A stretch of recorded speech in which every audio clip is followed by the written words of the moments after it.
John Monroe was closing up the small garage that bore his family name, Monroe and Son, with the same care he showed every evening. The late afternoon sun cast long shadows across Ocean Beach Boulevard in San Diego, tinting the worn sign over the garage in warm orange. At 28, John was tall and strong, with unruly brown hair that never quite stayed in place and green eyes that hinted at the depths of his determination. Grease stained his fingertips, and his calloused palms told stories of endless hours spent under the hood of cars belonging to neighbors and passers-by. Yet, beneath the signs of hard work lay a man who carried his integrity like a shield. He remembered how the shop looked when he was a boy, watching his father, William Monroe, tinker with engines. Then, the walls had been fresh, the floors less scuffed. Time and life had changed many things. The once bright blue paint was now chipped, and tools were arranged with military precision on pegboards that showed their age. The hum of traffic from the boulevard outside had grown louder over the years as more chain businesses sprang up around them, threatening to push out older, family-run establishments like his.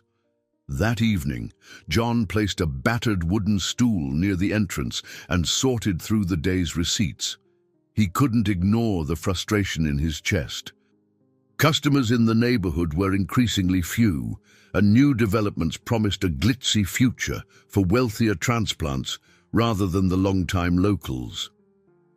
A clutter of mail lay on the counter, topped by a letter he almost dreaded opening. He finally tore it open, scanning the printed words, Blackwell Developments. They were threatening to buy up the entire block, including his workshop. The official tone struck him like a blow, words like displacement and relocation couched in corporate politeness. His father had died 5 years ago, leaving John as the sole proprietor of Monroe and Son. Yet in all that time, John never changed the sign. He felt that altering the sign would erase part of his father's legacy, and a part of himself. Now, a big corporation was sweeping through the neighborhood with the city's backing.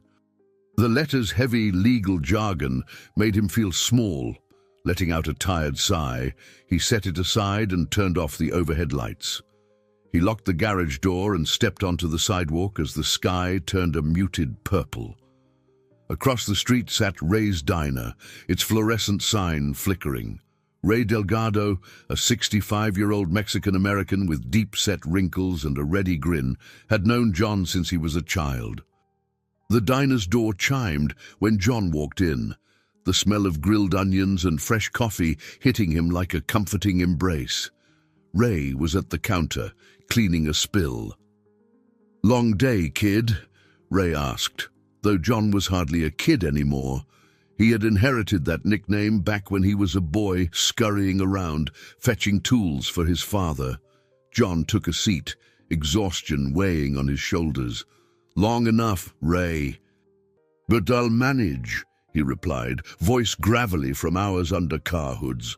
Ray slid a plate with a fresh tuna melt toward him. "On the house? Or we can call it another IOU if that helps your pride?"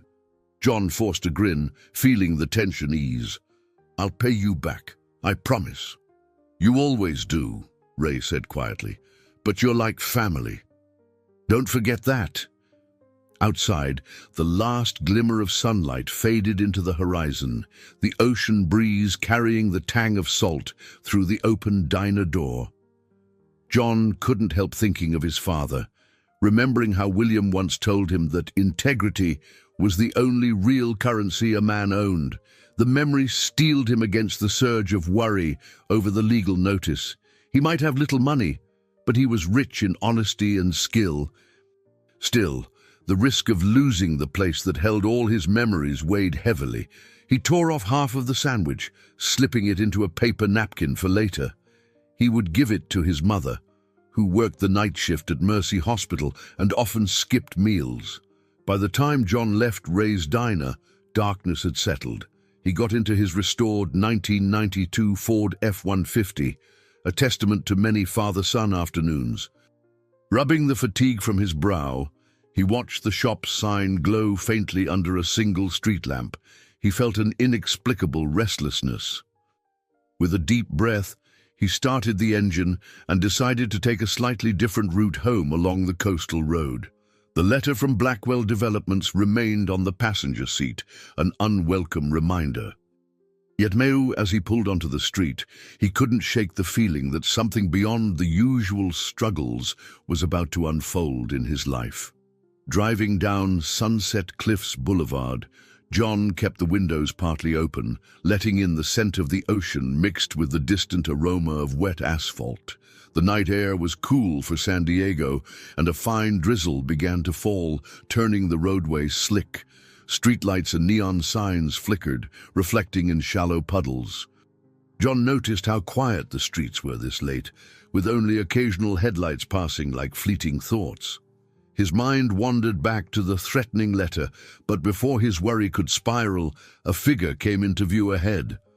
At first, John saw only the gentle glow of a street lamp, revealing a slumped form on a bench. As he neared, the light outlined a woman's silhouette, shoulders trembling. Something about the way her head was bowed tugged at John's protective instincts. He slowed the truck. In the dim illumination, her blonde hair, once elegantly styled, now hung in loose strands, damp from the drizzle. She wore a stylish dress beneath a coat too thin for the weather, and he could see her mascara smudged, a silent testament to tears. John pulled over, the tires crunching on the wet gravel. For a moment, he hesitated. Picking up a stranger at night could be risky for them both. Yet, the sight of her crying, apparently alone in the darkness, outweighed his caution. Rolling down the passenger side window, he cleared his throat gently. "Ma'am, are you okay? It's not safe out here. Do you need a ride somewhere?"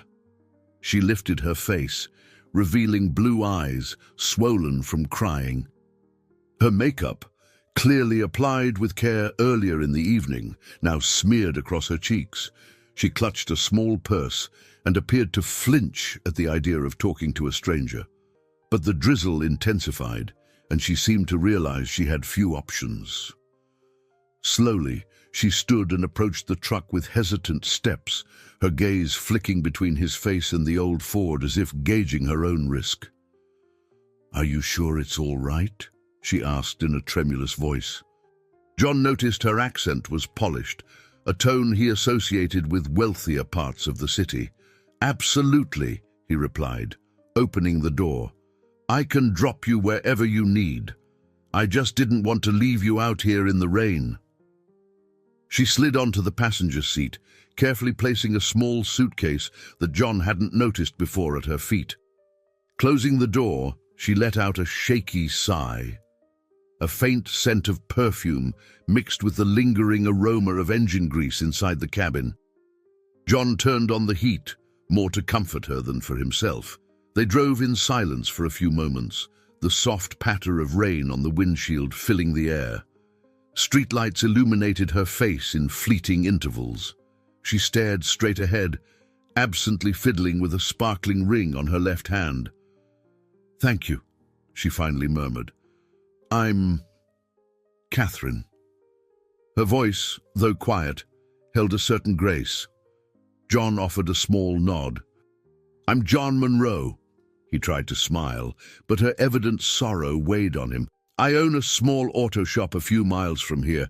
I couldn't just leave you alone in the middle of the night." Catherine nodded, clasping her hands on her lap. She seemed hesitant to share more. Feeling the tension, John decided not to pry into her troubles.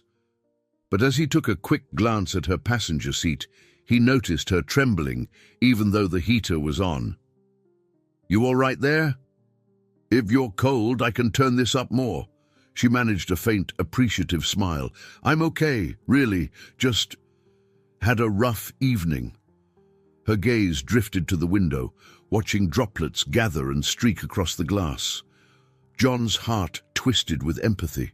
Part of him wanted to ask what happened, but another part recognized she needed a moment to breathe. His own life had taught him that pushing too hard only made people retreat further. So he let silence settle between them, hoping it might be a refuge rather than a barrier. The hum of the tires against the wet road was oddly soothing. In the rear-view mirror, distant headlights glowed, then vanished around a curve. He glanced at Catherine's hand again, noticing the ring's glimmer. She caught his gaze and twisted the ring nervously, as though undecided about keeping it on. "Is there somewhere particular I can take you?" John asked gently. "A friend's place, or a hotel." Catherine lowered her eyes. "Anywhere far from here. I just need to clear my head." Then she lifted her face, meeting his eyes with a mixture of gratitude and an unspoken plea for understanding. John nodded, sensing that this chance encounter was more than a random moment on a rainy night. A quiet resolve settled in him. If she needed space, he would give it. If she needed help, he would offer it. No questions asked. As the drizzle subsided to a light mist, John steered his old Ford F-150 down the quieter streets of San Diego. The city lights reflected on the moist pavement, creating a shimmering tapestry outside the windows. Catherine sat with her fingers laced tightly in her lap, occasionally glancing in John's direction, but mostly lost in thought. The low rumble of the engine and the rhythmic swoosh of the windshield wipers seemed to hold them in a suspended moment that felt both tense and strangely intimate.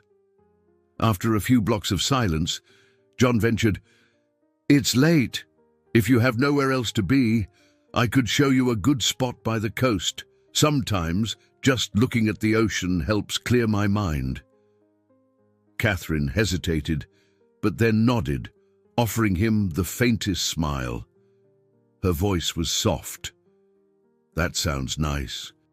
I used to love taking pictures of the ocean. It's always changing, never the same view twice." She paused, as though something had caught in her throat. "I haven't done that in a long time." John turned carefully onto a scenic road that wound toward a bluff overlooking the Pacific. He could sense Catherine's sadness was more than just a fleeting upset. Something weighed heavily on her.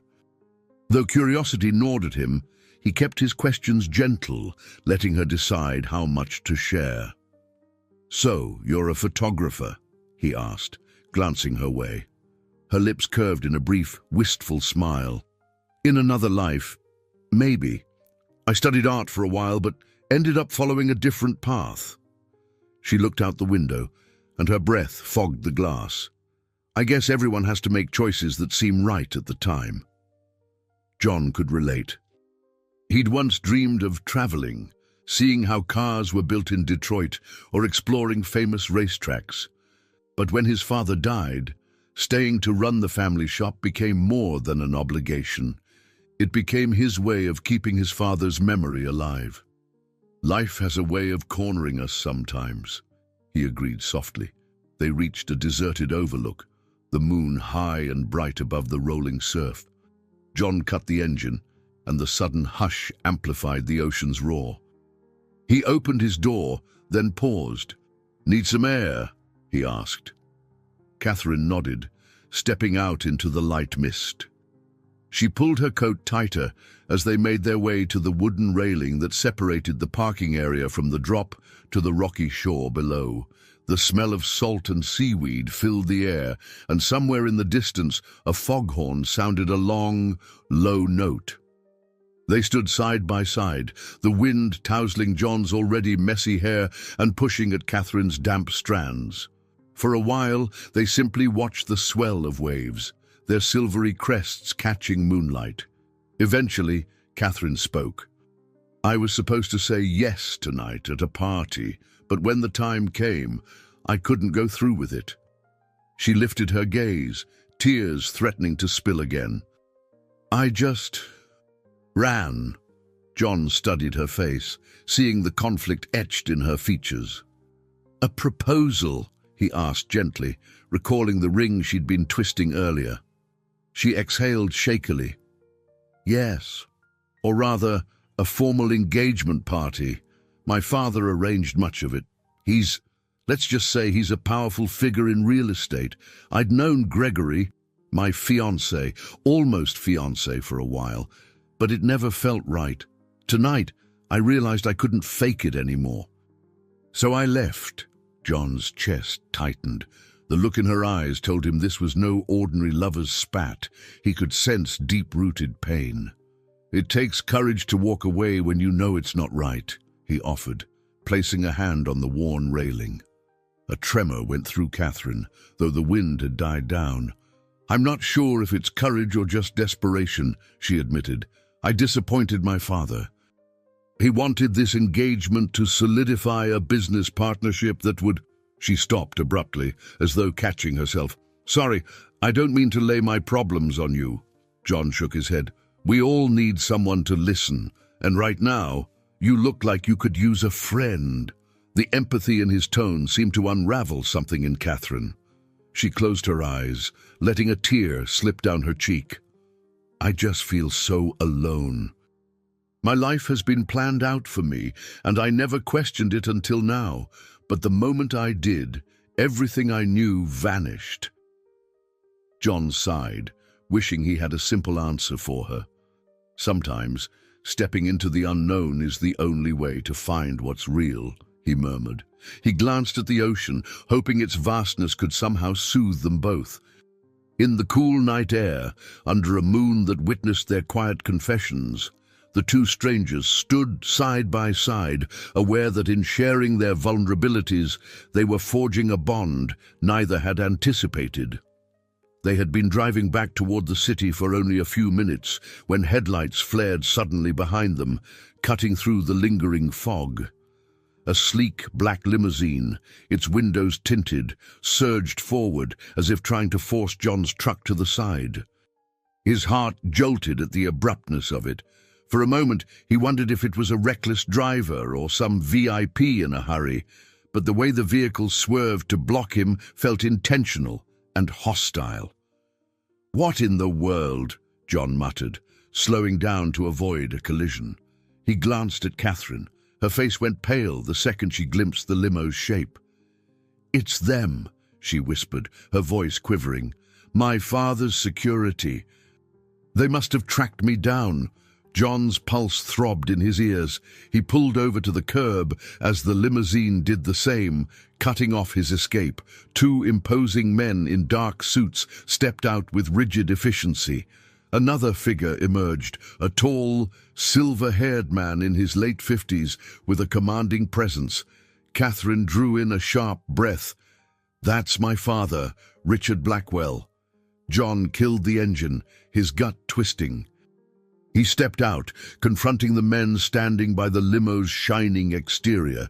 The older man approached first, exuding a controlled anger. "Catherine," he called, his tone clipped and resonant, "you've caused quite a scene tonight. Get in the car." Catherine remained seated, her knuckles white around the door handle. John cleared his throat, tension crawling up his spine. "Sir, she's free to go where she wants." Richard Blackwell's gaze flicked to John with cool contempt. "I'm not talking to you, young man. I'm dealing with a family matter." One of the security men shifted closer, clearly ready to intimidate. John refused to back down, though he could feel adrenaline surging. "Your daughter was stranded," he said, choosing his words carefully. "I was just giving her a ride so she wouldn't be alone on these streets." With a dismissive glance, Richard motioned for a second man to open the limo's rear door. "Catherine, enough! You've had your little rebellion. Now, come." At that moment, another occupant stepped out of the car, a tall, impeccably dressed man, about 30, with perfectly styled blonde hair. His expression was a mix of anger and embarrassment. Catherine's voice quivered when she spoke his name. "Gregory." Gregory Foster's eyes raked over John, as if appraising a lower life form. "This is the man you ran off with." He spat, shifting his glare to Catherine. "We were worried something terrible happened, but you're off gallivanting with some mechanic." Heat coursed through John, but he forced himself to remain calm. Catherine finally emerged from the passenger seat of John's truck, stepping onto the wet sidewalk. "Gregory, father, I didn't run off with anyone. I left because I'm not ready to marry you. I've said it before."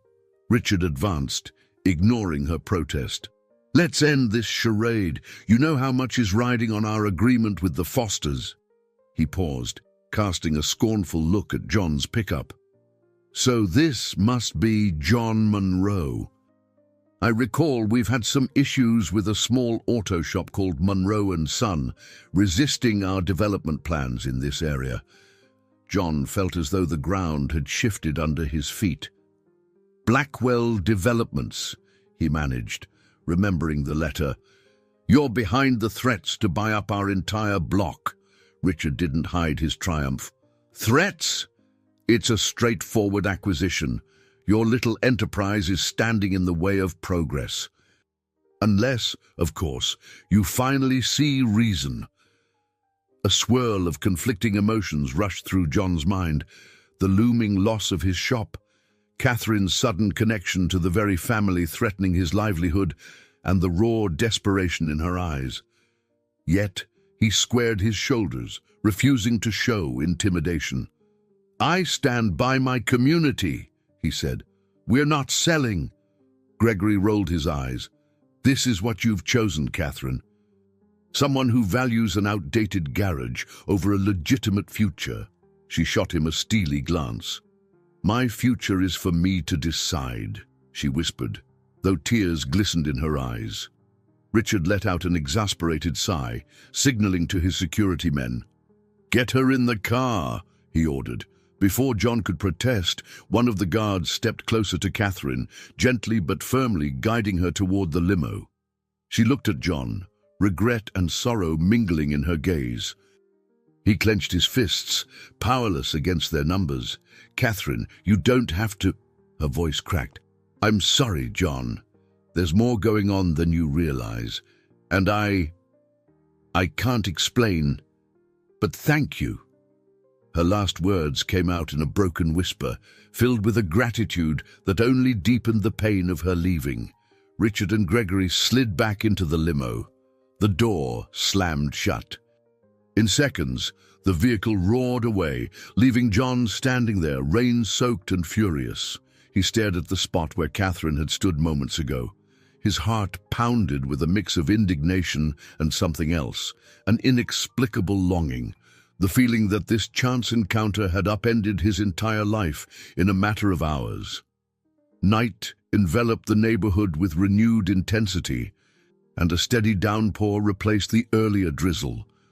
John drove home in silence, replaying the confrontation with the Blackwells, the bright glare of the limousine cutting him off, the shock on Catherine's face when her father appeared. He couldn't shake any of it.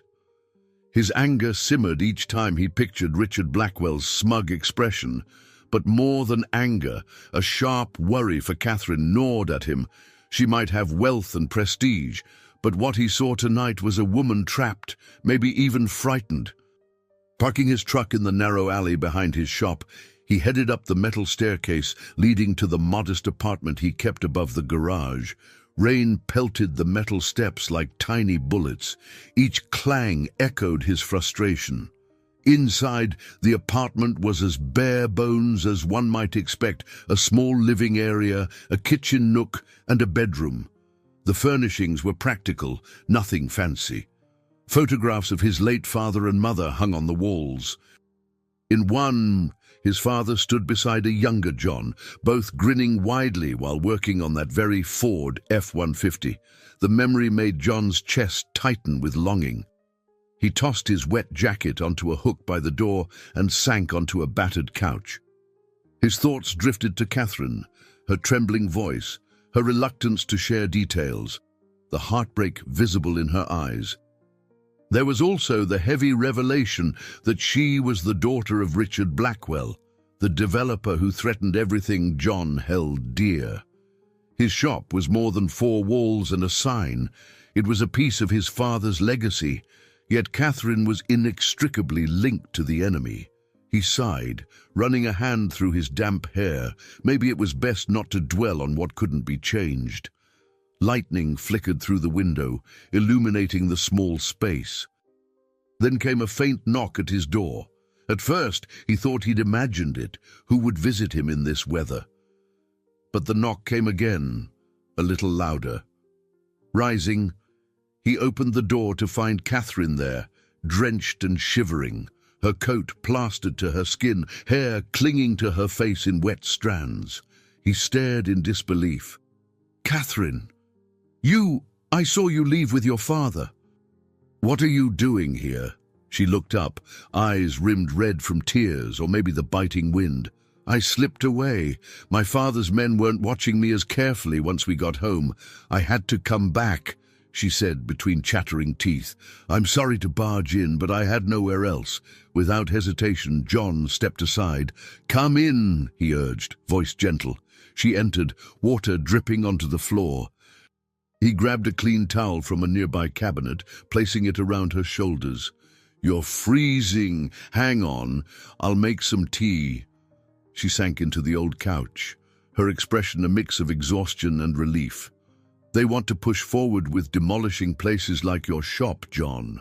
My father's company is set on redeveloping this entire stretch, no matter the cost or the people it displaces." She paused, looking down at her soaked clothes. "Tonight was supposed to be about solidifying that business partnership through my engagement to Gregory. When I refused, everything escalated." John set a kettle on the stovetop, turning the knob with a shaky hand. The tension in his muscles betrayed his calm exterior. "Why come here?" he asked quietly, leaning against the counter. "Not that I'm not glad to help, but—" "Aren't you worried they'll look for you?" Catherine nodded slowly, pressing the towel closer around her. "I am worried, but I can't stand by while my father ruins people's lives, especially yours. I overheard him talking about some community meeting tomorrow, something about finalizing plans to force you all out. I thought you should know." Her words echoed the letter John had received. A surge of gratitude mixed with anxiety coursed through him. "Thank you. We've been trying to fight it, but our voices feel small against a corporation with deep pockets." The kettle whistled, a piercing sound that cut through the tension. John poured steaming water into 2 mismatched mugs, dropping in tea bags. He handed one to Catherine and sat beside her, leaving a respectful distance. She sipped carefully, wincing at the heat. "I know how this looks. I'm his daughter, after all. But I want no part of his schemes." Her gaze flickered toward the photos on the wall. "He used to be different, or maybe that's just what I wanted to believe. After my mother died, everything changed." Rain pummeled the roof as John listened. He set his mug down on the worn coffee table. "You didn't have to risk coming here. If there's anything I can do to help you, I will." "I just don't want you to get hurt." Catherine managed a small smile, tears gathering at the corners of her eyes. "I'm already hurt, but maybe, if we stand together, we can find a way to stop him from bulldozing everything you love, and maybe I can finally live a life that's mine." In the dim light of the apartment, they exchanged a look that spoke of cautious hope. Outside, thunder rumbled, underscoring the storm brewing not just in the skies, but in both their lives. Catherine set her mug aside, then moved closer, her voice trembling with both fear and determination. "Thank you, John. I promise I won't let you fight this alone." He swallowed hard, touched by her resolve. "Then we face whatever comes next, together," he said, even as he couldn't fully predict what that choice would cost them both. The storm outside raged on, but in that small apartment, a quiet alliance was forged. Neither dared to say it aloud, yet both sensed that from this moment forward, their lives would never again be the same. Early morning sunlight poured through the high windows of the Ocean Beach Community Center, illuminating the motley collection of folding chairs arranged in loose rows. Despite the casual setup, there was an electric undercurrent in the room. Merchants, shop owners, and long-time residents had gathered, some sipping steaming coffee, others leaning forward to read the bulletins pinned along the walls. In one corner, John Munro stood with a stack of papers in hand, the weight of responsibility pressing on his chest. He wore the same oil-stained jacket from the night before, except now he looked more alert than tired. The memory of Catherine arriving soaked to his doorstep still lingered in his mind, but today he had to focus on organizing the neighborhood's resistance. After all, Blackwell Developments had ramped up its push to demolish local businesses, and John was determined not to let them do it without a fight. "John, over here," someone called. It was Miguel Sanchez, owner of the local grocery store. Miguel, in his early 50s, had salt and pepper hair and an unshakable optimism that often lifted the community's spirits. Standing beside him was Sarah Kim, the petite florist whose flowers had brightened countless weddings and celebrations in the neighborhood. Before John could respond, a commanding voice echoed from behind. "You must be John Munro," the speaker said, her tone warm yet firm. Turning, John saw Elena Vasquez, a 72-year-old retired civil rights attorney. Her silver hair was braided and draped over one shoulder, and she carried herself with the confidence of someone who had weathered many battles. Lisa Monroe, John's mother, stood beside Elena, offering a supportive smile. "So, you're the one who's been stirring folks to resist Blackwell's bulldozers," Elena said, extending a hand. Her grip, though gentle, radiated surprising strength. "Ray Delgado told me about you and your garage, said you're a hard worker with your heart in the right place." John felt an unexpected rush of gratitude. "Ray's always been good to me, Mom. I appreciate you coming to help. We're a bit out of our depth with all the legal notices and corporate tactics." Elena nodded. "Let's get one thing straight, son. I might be retired, but I've still got fight left in me. We're going to figure out the legal angles and see how best to protect the people here." From across the room, Lisa caught John's eye, her face a mixture of concern and pride. Dressed in her nurse's scrubs, she'd come right after her overnight shift. She stepped forward. "Honey, we all want to help you, but don't forget to let us help each other. This isn't just about the shop. It's about preserving an entire community." John exhaled slowly, then smiled. "Thanks, Mom." "You're right." Elena wasted no time. She motioned for everyone to gather in a semicircle. A hush fell as she began explaining basic property rights. She outlined possible legal hurdles Blackwell Developments might face: environmental regulations, historical preservation clauses, and local zoning requirements. People listened intently, taking notes. Meanwhile, near the entrance, tension rippled as rumors spread of city officials accepting bribes. Sarah Kim mentioned she'd heard talk of expedited demolition permits. Miguel worried about how quickly everything seemed to be moving. John's heart pounded when he thought of Catherine's warning, how her father had a firm grip on local authorities. He also remembered her determination, how she refused to be another pawn in her father's empire. "If we don't stand now," John said, stepping forward, "we'll lose more than just buildings. We'll lose the spirit of this place, our history, our neighbors, our way of life." Heads nodded across the group. Elena cleared her throat. "We need to document everything, from suspicious inspector visits to irregular paperwork. We can't let them operate in the shadows, and if there's a city council meeting coming up, we'll be ready to make noise." Lisa reached out to squeeze John's shoulder. He could see the concern in her tired eyes, but also a fierce pride. "You're taking on a lot, son," she whispered, "but I believe in you." Miguel raised a hand. "Let's not forget, we also have a neighbor who might know the inside track," he said carefully. "That young woman, Catherine, right? Didn't she mention she has information?" John nodded, swallowing hard. "Yes, she did. She risked a lot just to warn us." Just then, the door to the center creaked open. Catherine slipped in quietly, her expression apprehensive yet resolute. She wore a hooded jacket, trying not to draw attention, but eyes turned her way regardless. John locked eyes with her across the room and felt an instant surge of relief. She was here, despite everything, and that alone gave him fresh hope. That same day, word spread fast that Richard Blackwell was planning to make an appearance at the hastily scheduled community meeting. By late afternoon, the hall was packed with locals who stood shoulder to shoulder, buzzing with tension. A makeshift table was set up at the front, where John and Elena placed their documents. The air was thick, somewhere between anxiety and defiance. Lisa Monroe handed out folded chairs, offering them to elderly neighbors who arrived, hoping to speak their minds. Catherine lingered near the back, her hood still up.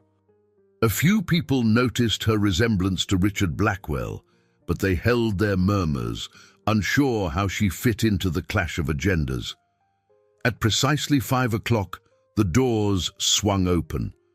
Richard Blackwell stepped inside, flanked by 2 lawyers in tailored suits. Trailing behind was Gregory Foster, his jaw set in anger. John felt a tightening in his stomach as he recognized the man who'd belittled him by the roadside. Some of the older residents tensed visibly, as if confronted by a storm they'd hoped would pass. Richard moved with the confidence of a businessman used to controlling any room he entered. Even so, the collective gaze of the community didn't waver. Elena stepped forward, chin raised. "Mr. Blackwell, we welcome you to our neighborhood meeting. We understand you have plans for this area you'd like to discuss." He gave her a curt nod. "Of course. My team is here to clarify the many benefits our redevelopment project will bring. New jobs, modern facilities, an elevated economy." He paused, spotting John near the front, "and better opportunities for those willing to adapt." Whispers rippled through the crowd, some outraged, others uncertain. John cleared his throat and locked eyes with Richard. "Sir, the businesses and families here aren't interested in being adapted out of existence. We have history, roots in this neighborhood. Many of us rely on these shops, these services, for our daily lives." One of Blackwell's lawyers, a tall woman with impeccably styled hair, adjusted her glasses. "We understand your concerns, Mr. Monroe. However, progress is inevitable. We're prepared to offer relocation support to all business owners who cooperate." Elena's voice rang out. "And if they refuse," Gregory stepped in, smoothing the lapel of his suit as if a performance, "our company abides by all legal requirements, ma'am. Should owners resist, we'll follow the process for eminent domain in coordination with the city. This entire area has been designated as underutilized. We can transform it into something beneficial for everyone." A loud protest erupted from the crowd. Tobias Washington, the local barber, spoke up. "Underutilized? That's just fancy talk for we don't care about your history. My grandfather opened that barber shop in 1962. You call that worthless?" Richard let out a controlled sigh. "It's not about worth, sir. It's about modernization." The tension in the room spiked further when Catherine lowered her hood, walking toward John and Elena. Murmurs grew louder as a few people recognized her face from social events or news coverage. When she spoke, her voice trembled slightly but held firm conviction. Modernization at the cost of displacing whole families, at the cost of heritage and tradition. My father doesn't want you to know the corners he's willing to cut. He'll promise anything, but once he owns the property, it's demolition first, community second, if at all. Richard's face darkened. Gregory shot Catherine a look of shock mingled with betrayal. "Catherine," he hissed, "you have no idea what you're doing." She ignored him, pressing forward. "These people deserve honesty. I've seen the documents. I know the city approval isn't final yet, but you're leveraging your connections to rush it through, and you're threatening lawsuits against those who resist." A buzz of shock rippled through the crowd. Residents began firing questions at Richard, demanding explanations. The men in suits tried to regain control, but the momentum had shifted. John seized the moment. "We have legal counsel," he said, gesturing to Elena. "We're not just going to roll over. Our voices will be heard at every city hearing, every council vote. You can't force us out of our neighborhood without a fight." Richard's posture stiffened. "Your legal counsel is outdated. This is bigger than a single block or a handful of sentimental shop owners." He turned sharply to Catherine. "And you? Are you truly betraying your own family to side with them?" A hush fell. Catherine swallowed hard. "I'm doing what's right," she replied. The air seemed to crackle with the weight of her words. Around the hall, people felt the tide shifting. This wasn't a simple planning meeting anymore. It was a battleground of values, with each side refusing to yield. The confrontation ended abruptly when Richard signaled to his lawyers and exited with Gregory in tow, leaving behind an unsettling silence. Even after Blackwell's departure, the tension in the community hall remained thick, as if everyone sensed the storm had only begun. People clustered in small groups, whispering fears about the corporation's next steps. The echo of Richard's words, threatening lawsuits and eminent domain, hung like a cloud over them. Catherine stood near a corner, avoiding eye contact with lingering onlookers. Though she'd taken a bold step by speaking against her father, she now faced the fallout of that decision. John approached her, searching her face for clues to what she was thinking. "Thank you for what you said back there," he offered quietly. "I know it wasn't easy." She let out a shaky breath, arms wrapped around her middle. "I had to, John. It felt necessary, but I won't pretend I'm not scared. My father doesn't take challenges lightly." Eleanor and Lisa joined them. Concern etched across both women's features. Lisa placed a comforting hand on Catherine's shoulder. "You did the right thing, sweetheart," she said. "We're behind you." Before Catherine could respond, a commotion near the entrance drew their attention. A team of municipal inspectors, accompanied by men in crisp suits, had arrived. One stepped forward, flipping through an official-looking binder. "We have reason to believe there are multiple code violations in this neighborhood," he announced. "We'll be conducting spot inspections immediately." John's stomach twisted. This wasn't coincidence. It was retaliation, and it felt personal. He exchanged a grim look with Elena, who murmured, "They're trying to intimidate you, make you back down." Meanwhile, the inspectors began dispersing around the neighborhood. Word spread that John's garage was top of their list. Determined not to show fear, John handed his notes to Elena and squared his shoulders. "I'll handle it. They might be able to cite me for small infractions, but I've kept my shop up to code as best I can." Catherine touched his arm gently. "I'll go with you. You don't have to face this alone." They walked together along Ocean Beach Boulevard. The late afternoon sun had dipped lower, casting long shadows that felt ominous. When they reached Monroe and Son, a pair of inspectors was already scanning the exterior. Andre, a tall man with a clipboard, glanced at John and barked, "We're here to check for structural stability, environmental hazards, and any unlicensed work." John swallowed his frustration. "Go ahead. I have nothing to hide."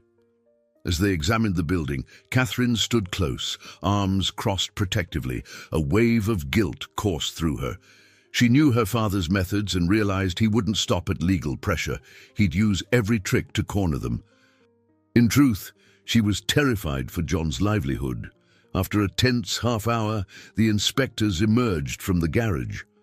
The man with the clipboard clicked his pen. "We found minor issues. Lack of a recent fire safety certificate, outdated signage, and questionable disposal of used motor oil." He rattled off citations with bureaucratic efficiency, then added, "We'll file a full report. Expect potential fines or further investigation." Catherine felt a flare of indignation. "You can't do this overnight. He's run this place for years. There's never been a serious complaint." The inspector shrugged. "We're just doing our job, ma'am." As they walked away, John let out a long breath. They know how to wound us. Even these small citations can tie us up in costly paperwork for months. Catherine bit her lip, inwardly vowing to do more. It's a scare tactic, but we can fight back. I know ways we can gather evidence of intimidation, maybe even get the press involved. John gazed at her, admiration mixing with gratitude. That's a start. Elena can help with the legal side too, but I worry about you. Your father. She squared her shoulders. My father has made his choice. I've made mine. Her voice wavered slightly, but held firm. And I choose to stand with you and everyone here, no matter the consequences. Though uncertainty loomed, John sensed that this moment of unity mattered. In choosing to defy Richard openly, Catherine had changed the stakes. Now, they were all in deeper than ever. Holding her gaze, he silently promised that he wouldn't give up, for her or the community. The persistent clouds that had shadowed the city finally unleashed a new downpour by nightfall. Rain slicked the rooftops and drummed against windows as John guided Catherine up the stairs to his apartment above the garage. He insisted she stay there until they figured out a safer arrangement. The eyes of Blackwell's security seemed everywhere, and with each passing hour, the risk to Catherine grew. Inside, the modest living area welcomed them with a soft glow from a single lamp. John flipped on the overhead light, revealing the same sparse furnishings Catherine had seen the night before. She set down a small overnight bag he'd retrieved from her father's mansion, a daring venture that involved her slipping past security again, though this time with John waiting in the truck. Catherine exhaled wearily, running a hand through her damp hair. I'm sorry to crash here again, but there's no way I can go back there tonight. I overheard phone calls. My father's planning something, maybe more inspectors, maybe pressuring city officials. Either way, I can't give him the chance to lock me in. John shook his head, worry etched into his brow. No need to apologize. Stay as long as you need. He remembered how he'd quietly parked behind the mansion's tall hedges earlier, heart pounding as Catherine snuck inside to grab essentials. The knowledge that a single mistake could have led to a confrontation still tightened his chest. Lightning flashed through the window, momentarily illuminating the small kitchenette. Catherine noticed a photograph on the fridge. John, smiling widely with a woman who resembled him. "Your mother?" she asked. He nodded. "Lisa Monroe. She's an ER nurse at Mercy Hospital. She's pretty much the reason I keep it together." His lips curved into a faint, admiring smile. Catherine's gaze traveled around the apartment. She spotted a vintage guitar in one corner, a handful of dog-eared car magazines stacked neatly by the couch, and a crocheted blanket that looked like it had seen better days. The place felt lived in and genuine, a stark contrast to the sterile luxury she'd grown up with. "Let's get you something warm," John said, moving to the kitchen. "I've got soup. Probably canned, but it'll do the trick." He rummaged through a cupboard, pulling out a can and some instant noodles. Catherine settled onto the couch. "This is more than enough, John. You've done so much for me, and all I've done is bring you trouble." He paused, setting a pot on the stove. "You're not bringing me trouble, Catherine. Your father was already targeting this neighborhood before you and I ever crossed paths. At least now, we have a fighting chance, because we have insight, and—" He trailed off, uncertain how to articulate the inexplicable closeness he felt with her. She bowed her head, fingers twisting nervously in her lap. Rain hammered the roof, and for a moment, it felt like the rest of the world had faded away. "Thank you for saying that," she whispered, "because I feel less alone with you." John busied himself with stirring the soup, though he was acutely aware of her every word. He didn't want to push. But the question came out anyway. What about Gregory? Her reaction was immediate, her shoulders tensed. "We weren't in love," she said quietly. "That was all about business deals, alliances. He was always more of a partner in my father's eyes than a partner for me. Last night, that was the final straw for him. And now I suspect he'll use everything he can to help my father's plans." Thunder rumbled overhead, a fitting underscore to her grim prediction. John turned off the stove and filled 2 bowls. They ate in relative silence at first, the steam from the soup drifting upward, mingling with the tension. Yet the quiet felt strangely comforting, a brief oasis from the chaos swirling outside. Halfway through the meal, Catherine leaned back and closed her eyes, tears slipping down her cheeks without warning. "I just can't believe I'm here, living in fear of my own father, but also, it feels like the first real choice I've made in years." John reached out, gently covering her hand with his. "Sometimes, standing up for yourself is terrifying." The sincerity in his voice made her look up. "But you're not alone now. We'll figure this out, one step at a time." She exhaled, nodding. For that single moment, the drumming of the rain subsided into a lullaby, cocooning them in a sense of fragile safety. They were 2 people bound by circumstances they hadn't chosen, yet forging a connection they both needed. By the next morning, the rain had cleared, leaving the air crisp and the streets washed clean. John woke early, mind already churning with plans. Catherine still slept in the small bedroom, finally finding a measure of rest.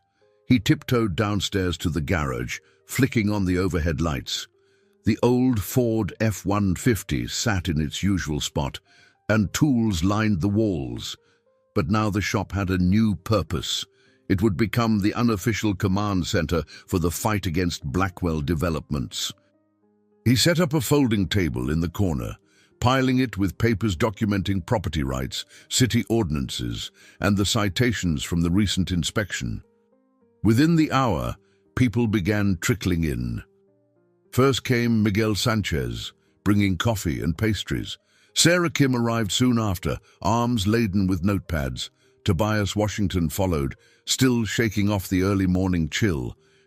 Lisa Monroe took a seat, fresh off her night shift, yet determined to help, even if her eyes carried a hint of fatigue. Finally, Elena Vasquez entered, accompanied by 2 other residents. She wore her hair in the same silver braid, a satchel of legal text slung over her shoulder. The corners of her eyes crinkled with approval at the gathering. "Good turnout," she remarked. "Let's get organized, folks." John cleared his throat, stepping forward. "We know Blackwell Developments is using every possible angle. City inspectors, legal threats, maybe even intimidation. We need a strategy that combines legal action, community support, and media attention." Elena nodded, pulling out a sheaf of documents. "I've drafted a petition to request a formal review of Blackwell's permits. We can argue environmental impact. This coastline is protected in certain areas. If we gather enough signatures, the City Council will have to at least pause before approving final demolitions." Miguel raised a hand. "What about the local press? We need someone to highlight how this project could wipe out long-standing businesses. Public opinion might sway the council members who are still on the fence." A tap sounded at the open garage door. Everyone turned to see Catherine, now dressed in a simple sweater and jeans, holding a folder against her chest. She stepped in, a bit self-conscious. I have some internal documents," she explained, her voice steady despite the flutter of nerves. "They detail how Blackwell Developments intends to streamline the process, basically bypassing certain community consultations." Elena's eyes lit up. "That's gold," she said, inviting Catherine closer. "This could be the leverage we need." Catherine placed the folder on the table. Apps, spreadsheets, and memos spilled out, each one echoing the corporate disdain for local resistance. When John saw them, his jaw tensed. "They're deeper into the city's back pockets than we realized," he muttered. Lisa Monroe quietly observed the exchange, offering Catherine a kind smile. "We appreciate you sharing these. It's risky for you, isn't it?" Catherine's gaze dropped. "My father won't hesitate to retaliate, but I can't stay silent. Not anymore." A sense of unity filled the air. Sarah Kim stepped up, offering Catherine a cup of coffee. Tobias gave her an encouraging pat on the shoulder. It was a small act of acceptance from the neighborhood that had once viewed her with suspicion as the developer's daughter. Elena motioned to the documents. "Let's form committees. One group will focus on legal strategies, gathering signatures, and compiling these new pieces of evidence. Another will handle outreach, media, social networks, local radio. We want the public to see the real cost of this so-called progress." She paused, her gaze sweeping the group. Strength in numbers, people. Encouraged murmurs filled the garage as the group split into clusters. They discussed who had what expertise. Thomas Chen, a former corporate attorney turned restaurant owner, offered his help. Sophia Martinez, a freelance journalist who'd just arrived, vowed to get the story out through independent channels if the major papers were reluctant. John, leaning against his workbench, caught Catherine's eye. She offered a small, hopeful smile that stirred a flutter in his chest. Here in this dusty garage, a diverse group of neighbors found shared purpose, forging a bond that cut across backgrounds and personal struggles. For the first time in a while, John felt that they weren't just reacting to Blackwell's moves, they were taking the initiative. If the corporation wanted a fight, the community, now bolstered by an insider's courage, would give them one. Late afternoon shadows stretched long across the sidewalks as Catherine carefully navigated the tall wrought-iron gates of the Blackwell mansion. She had returned under the pretense of collecting more personal items, hoping no one would suspect her real purpose. Gregory's text message, one of few communications left unmonitored, had warned her that security might be tightening, but she had to risk it. Crucial documents were rumored to be locked in her father's private study. Heart pounding, she slipped into the opulent foyer, where polished marble floors reflected the glow of ornate chandeliers. The hush felt stifling, a stark contrast to the lively energy in John's garage just hours before. A guard glanced up from a corner but didn't move to stop her. Perhaps, she thought, her father's men still believed she was simply sulking after the engagement fiasco. In the corridor leading to Richard's office, she nearly collided with Marcus Reynolds, her father's chief of security. A former Marine in his mid-40s, with a close-cropped haircut and an impassive demeanor, Marcus paused. "Miss Catherine," he greeted, his voice neutral. "I wasn't aware you'd be coming back so soon." She mustered a polite nod. "Just picking up a few things. My father said I could—" Her voice held a tremor she prayed he wouldn't notice. Marcus studied her for a moment before stepping aside. "Very well. Let me know if you need assistance." Forcing a tight smile, Catherine continued down the corridor. Once inside her father's study, she quickly shut the door. The space smelled of rich leather and faint cigar smoke, an unsettling reminder of Richard's presence even when he wasn't here. She approached the large mahogany desk, her pulse pounding. Among the papers strewn about, she spotted a locked drawer.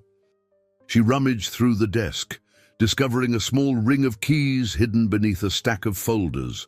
With shaky hands, she tried each key until the lock clicked open. Inside, she found folders labeled with cryptic initials, copies of permits with suspicious notations, and bank statements that hinted at offshore accounts. Her stomach lurched as she recognized a pattern of money trails that could implicate city officials. She snapped pictures with her phone, her hands unsteady but determined. A sudden noise outside the study startled her. She quickly relocked the drawer and placed the keys back where she found them. Ducking behind the door, she held her breath as footsteps approached. The door handle rattled. She braced herself for confrontation, but the footsteps receded. Heart hammering, she slipped out, determined to exit unnoticed. Her luck ran out near the main hall. Gregory appeared, his posture rigid, eyes cold. "Catherine," he said tersely, "spying on your own family now." She swallowed hard, keeping her voice level. "I'm not spying. I came to get my things. That's not a crime." He glanced at her phone, a flicker of suspicion crossing his face. "You left in a hurry the other night. I doubt you really care about your stuff. More likely you're rummaging for dirt to help your new friends in the community." Catherine's chest tightened. "I'm just trying to figure out the truth. If your business deals are all above board, what's there to hide?" Gregory scoffed, taking a step closer. "Your father's vision for this city doesn't need your approval, nor does he owe explanations to a group of shopkeepers clinging to outdated buildings." The disdain in his voice made her recoil. "It's their home, Gregory, real people with real livelihoods. Why do you have to tear everything down to build something new?" He smirked. "Because that's how you make progress. Sentimentality is weakness." She clenched her fists. "Then call me sentimental. I can't help it if I actually care about people." Gregory's gaze flicked to the corridor beyond them. "You need to leave. There's nothing for you here."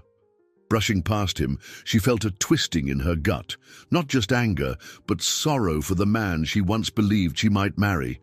He'd chosen power and ambition over empathy, and in that moment, Catherine knew there was no turning back. Dodging security, she made her way outside, heart thundering in her chest. The photos she'd taken were only the beginning. Richard's corruption ran deeper than she'd realized. As she hurried toward the gate, she pictured John's steady gaze, Elena's determined counsel, and the supportive faces in the garage. Yes, the Blackwell mansion was filled with shadows of power. But now, Catherine had something that could help bring them into the light. The next morning dawned with a tense hush across Ocean Beach Boulevard. Even the breeze off the Pacific seemed subdued, as though it sensed the undercurrent of unease rippling through the neighborhood. In John's garage, the usual clang of tools and hum of engines had been replaced by hushed voices poring over Catherine's newly obtained documents. Catherine sat at a makeshift table with Elena Vasquez, examining the photographic evidence she'd taken from her father's study. Permits stamped with questionable approvals, bank transfers hinting at bribery, and internal memos that outlined a disturbingly thorough plan to pressure or buy off every last business owner in the area. Deep lines of concentration creased Elena's brow as she flipped page after page. "We have enough to raise serious legal questions," Elena murmured, "but only if we present this information properly. Otherwise, the Blackwell legal team will tear it apart." Catherine nodded, anxiety evident in the way she kept twisting a pen between her fingers. "I'm aware. This is only part of it, too. There's more locked away in my father's digital files. If we could access them, we'd have a chance to expose the entire operation." John hovered nearby, arms crossed, gaze flicking between Catherine and Elena. "I know a guy," he said quietly. "Michael Torres. He's good with computers. If Catherine can get the digital files, maybe Michael can crack whatever password or encryption they're using." At that moment, the door to the garage opened, revealing Sofia Martinez, the freelance journalist who had offered to help. She carried a small recorder and wore a determined expression. "I caught wind of your findings," she said. "I'm willing to report on it, but I need solid proof. Hearsay won't cut it, not when you're up against the Blackwells." Elena regarded Sofia appraisingly. "You'll get documentation as soon as we can ensure it's airtight. And if we trust you with these details, I expect you to handle them with integrity." Sofia gave a firm nod. "I promise I won't publish anything without verification, but if we can get a public spotlight on Blackwell's methods, It might protect people here from further threats. Lisa Monroe arrived from her shift at Mercy Hospital, exhaustion deepening the faint circles under her eyes. "We've had more rumors floating around," she said in a lowered tone. "A couple of local shop owners told me they're being followed by unfamiliar cars." "It's got folks spooked." John's jaw tightened. "He's escalating, making everyone feel watched, threatened. That's exactly why we need to move quickly." They spent the next several hours drafting strategies, while Elena and Sophia organized a timeline for revealing the evidence publicly. Catherine tapped her phone screen nervously, trying to decide how far she was willing to go. To access the digital files in Richard's office, she'd need to infiltrate the mansion again. This time, the risk would be even greater. As if sensing her turmoil, John sat beside her. "Is there any other way?" he asked, voice quiet enough that only she could hear. "Because if there isn't, we'll figure out how to make it safe." Catherine exhaled. "That's the only place he keeps sensitive records. If we can't get them, this might all collapse into he said, she said." "My father's lawyers are experts at dismissing partial evidence as fabrications." John frowned. "We'll need a solid plan, then maybe a distraction outside while you slip in." Across the garage, Elena wrapped up a call and motioned them closer. "The community is holding a bigger demonstration in a few days. That could draw attention away. If Catherine times it right." An uneasy silence followed, underscoring the danger. They all knew that every step now carried a heavier price. Catherine's expression hardened, her resolve overcoming the tremor in her voice. "I'll do it," she said, glancing at John. "But I'll need backup. Maybe Gregory can be persuaded. Despite everything, he seems torn." John's lips pressed into a thin line, remembering Gregory's coldness. If he helps, it'll be for his own reasons. Still, we can't dismiss the possibility. Outside, storm clouds gathered, casting the garage in deepening shadows. It felt like a harbinger of the risks they would soon face. Yet, in that cramped space filled with battered tools and piles of paperwork, a resolute determination took shape. If Blackwell was ramping up his intimidation, then they would respond with strategic unity, armed not with brute force, but with the one weapon Richard feared most: undeniable truth. As dusk settled, the atmosphere around Ocean Beach Boulevard crackled with an undercurrent of apprehension. John tried to shake off the tension by focusing on small tasks in his garage, rearranging tools, tidying shelves, but his nerves refused to calm. He knew the pivotal break-in at the Blackwell mansion was close at hand, and each passing hour felt like a countdown. Shortly after sunset, Catherine stepped into the garage with purposeful strides. She carried a slim laptop under one arm.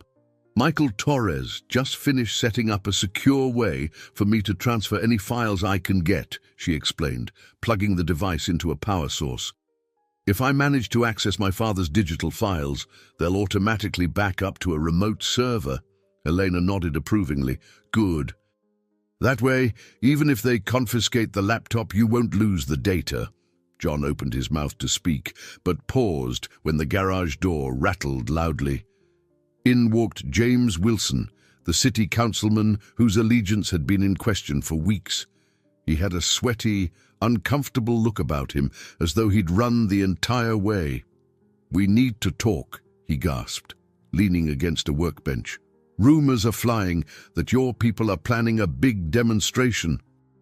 Blackwell's sources in City Hall are pressuring me to back the project.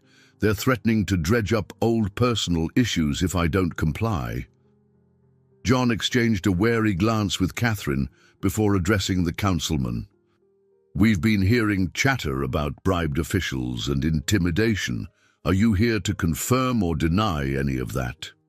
James mopped his forehead with a handkerchief, eyes darting around. "Look, I might have debts, some local gambling problems. Blackwell found out. He's using it to force my hand." His voice shook with regret. "I don't want your shops gone, but if I don't cooperate with him, it's not just my career, it's my life on the line." A cold tightness gripped John's chest. The betrayal had always been a possibility, but hearing James admit it stung. Catherine observed him with guarded eyes. "So, which side are you on?" she asked bluntly. "If you're just here to fish for info, we don't need you." James hesitated, wringing his handkerchief. I'm not proud of what I've done, but I can't openly support you. Not yet. Maybe I can funnel details your way, let you know what Blackwell's next steps are." John's jaw tightened, uncertain whether to trust him. Before he could respond, the sound of raised voices outside drew their attention. Through the window, he spotted two men in dark suits chasing someone across the street.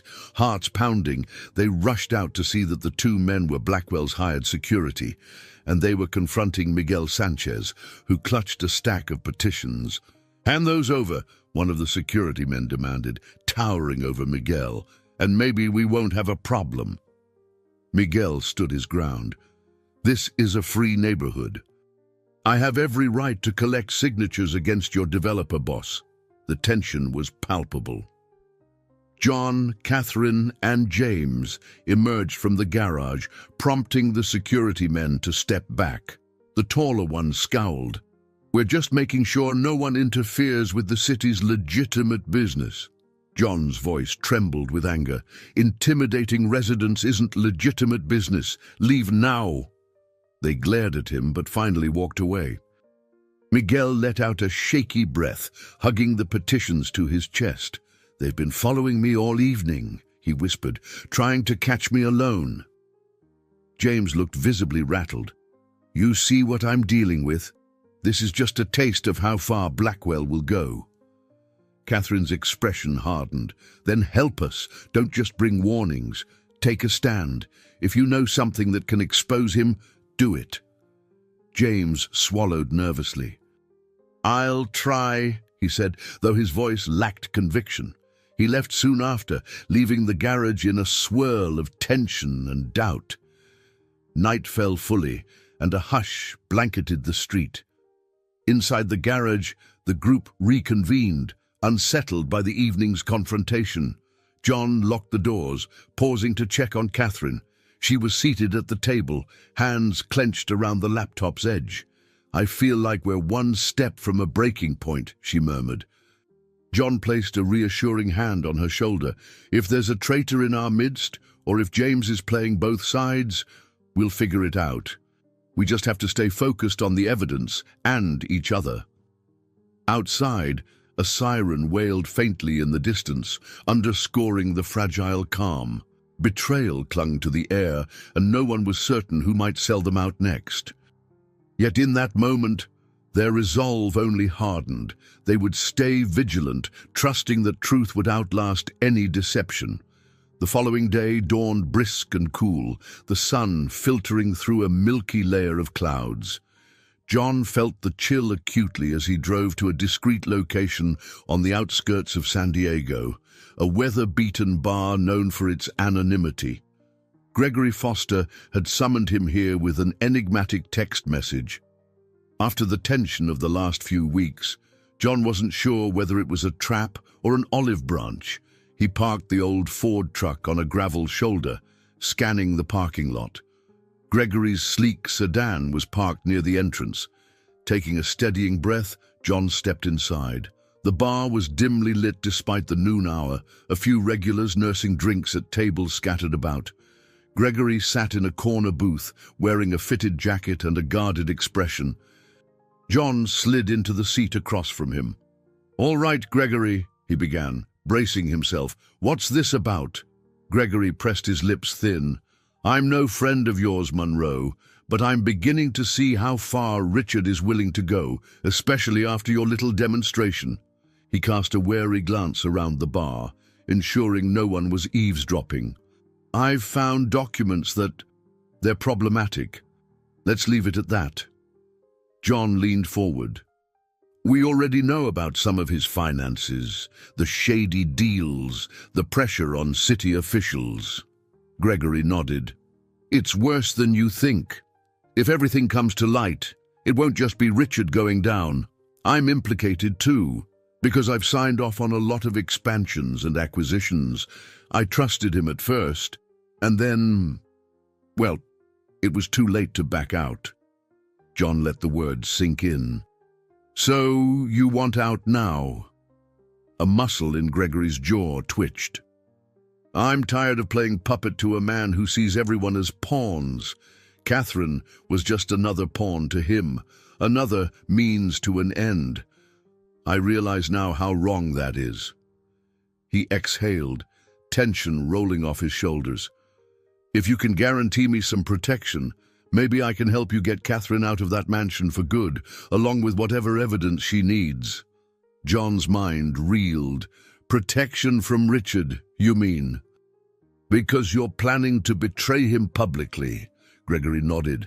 He'd skin me alive if he found out, but I'm not going to jail or letting him ruin me. Look, I've got resources. I know the mansion's security protocols, the guard rotations, the exact times Richard holds his private meetings. If you want to rescue Catherine or steal those digital files, you'll need my help. John's skepticism warred with the desperation of their cause. And what do you get in return? Gregory's face hardened. A chance to maintain a future, one not owned by Richard Blackwell, and maybe, just maybe, some redemption if I help you save the neighborhood.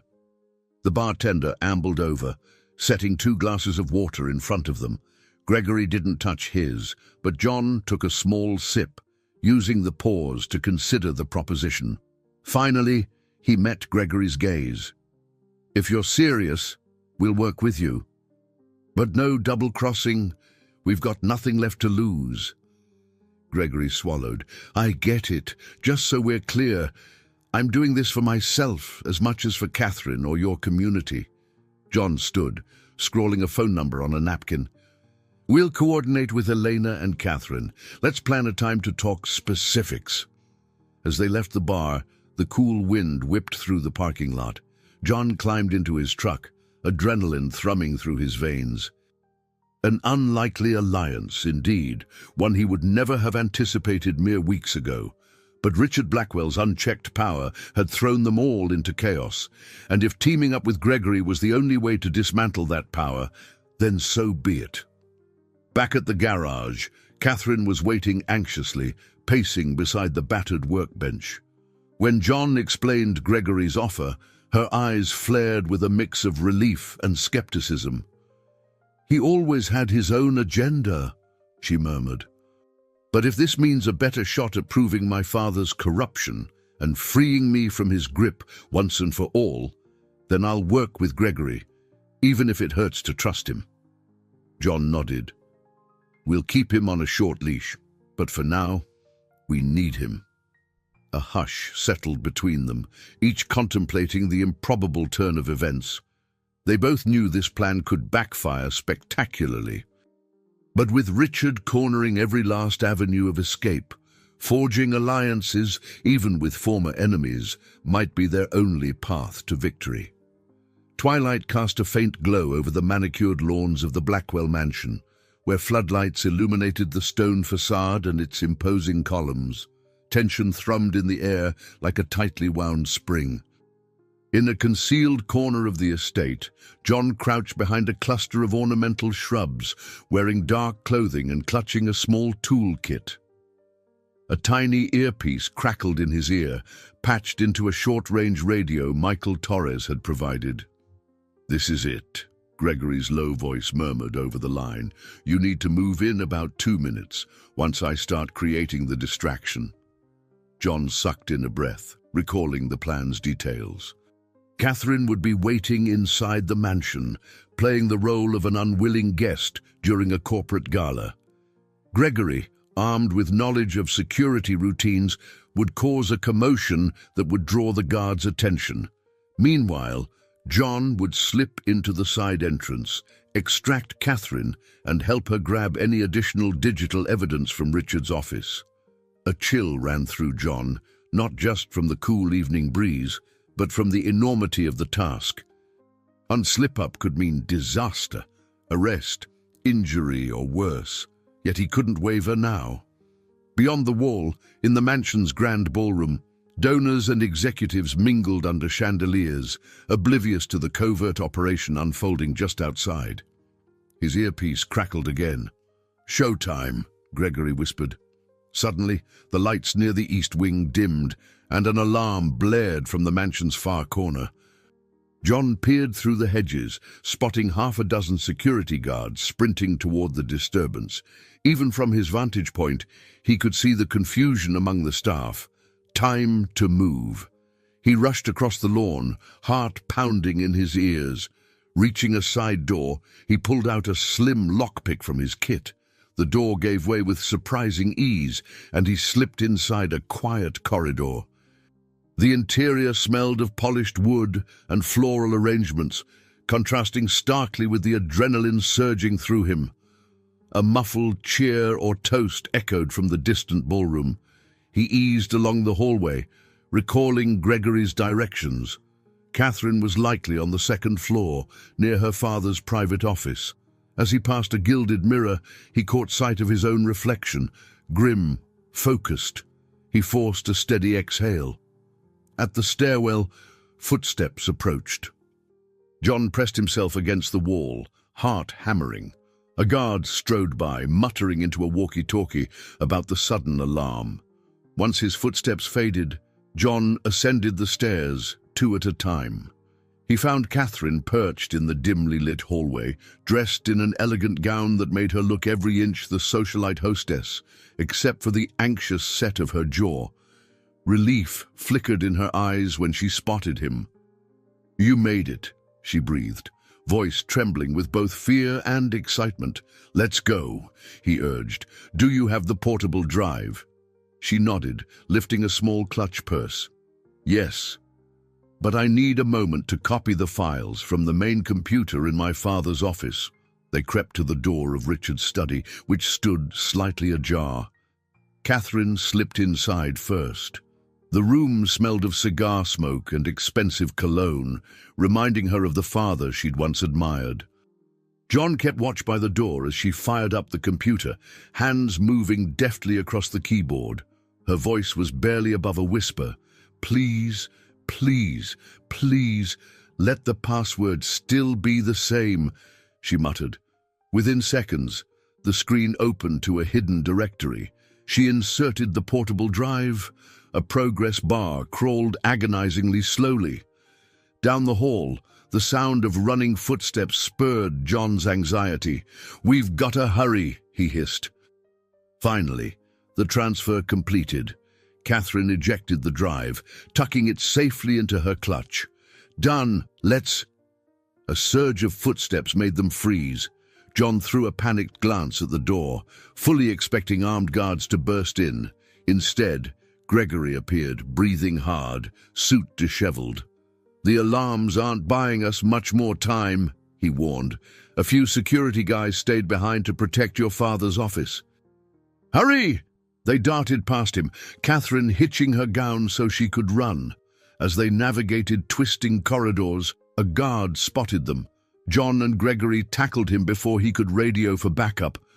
Catherine's heart thundered as she skirted around the scuffle, praying they could all escape without bloodshed. In a blur of adrenaline, they reached the side exit. Slipping onto the dark lawn, they sprinted for the fence where John had entered. The mansion's lights glowed behind them, while the city's skyline glittered in the distance.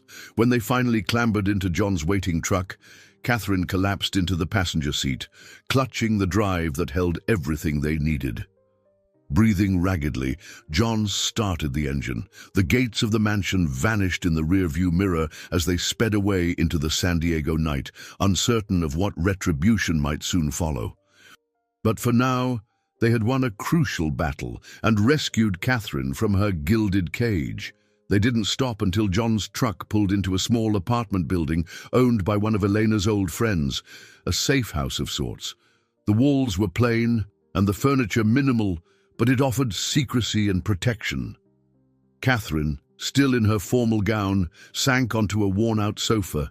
The newly retrieved portable drive clutched against her chest. Elena arrived soon after, wearing a flannel shirt and jeans, her silver braids swinging as she rushed in. "Are you both all right?"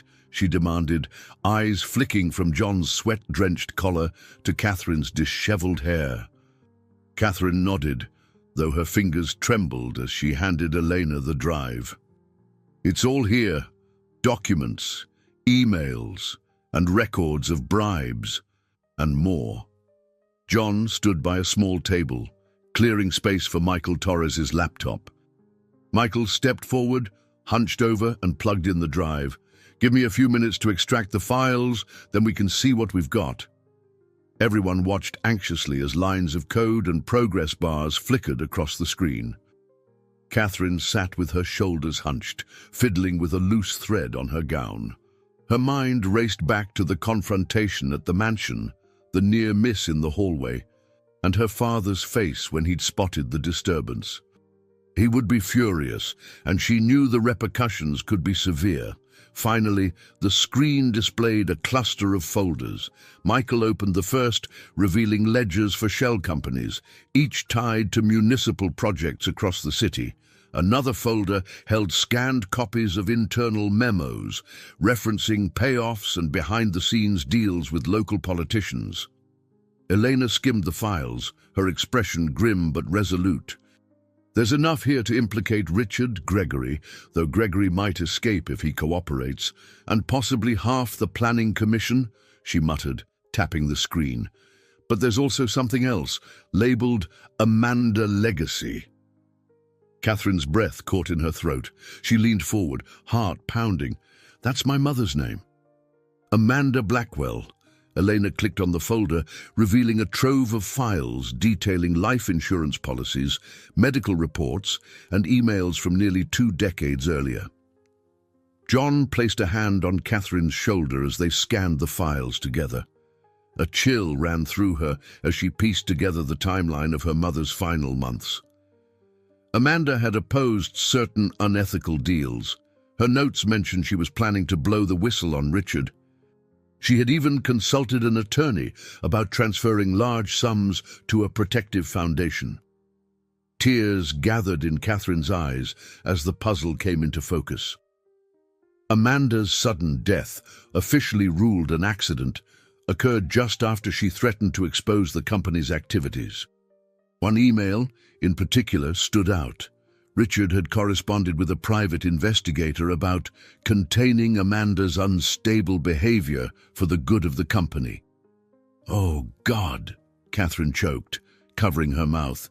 "He might have—" She couldn't finish the sentence.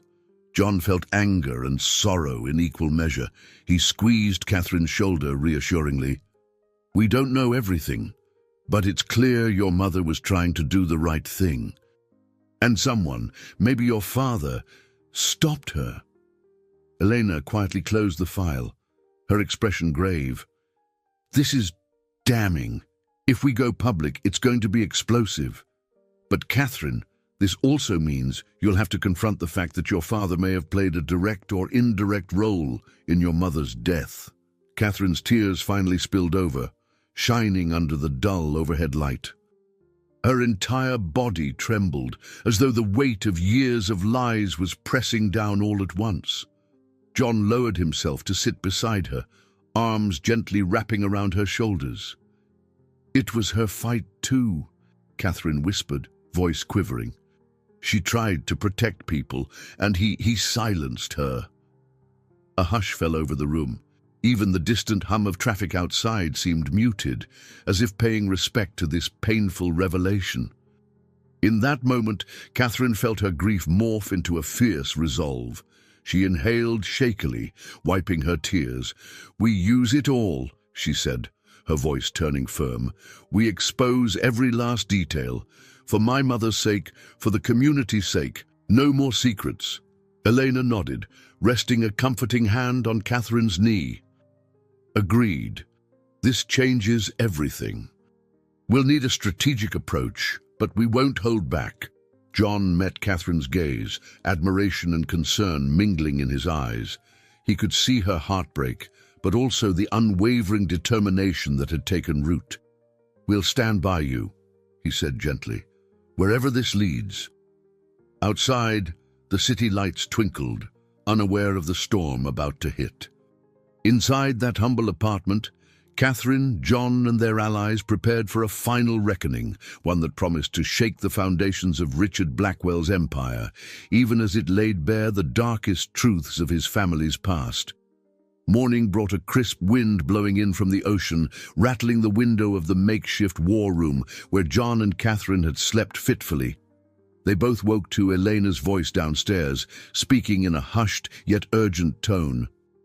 Pulling on a jacket, John hurried down to find Elena huddled with Michael Torres and Sofia Martinez, the journalist.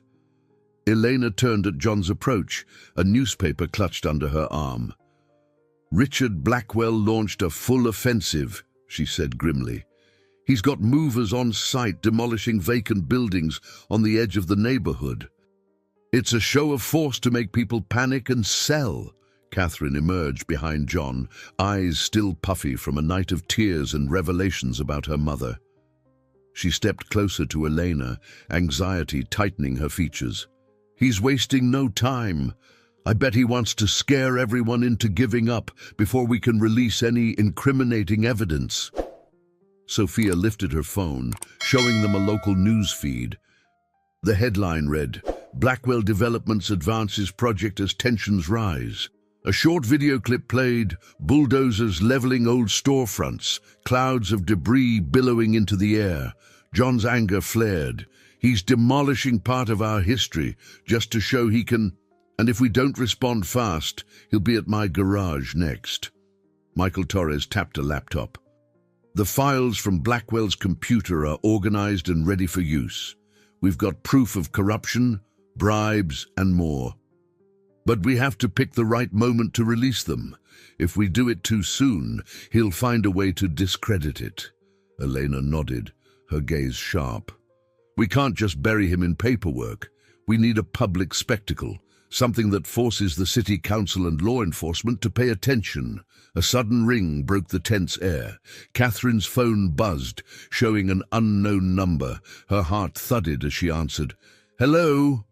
A cold, familiar voice came through. "Richard Blackwell." "Catherine," he said, steel in his tone. "I see you've made your choice. That's disappointing.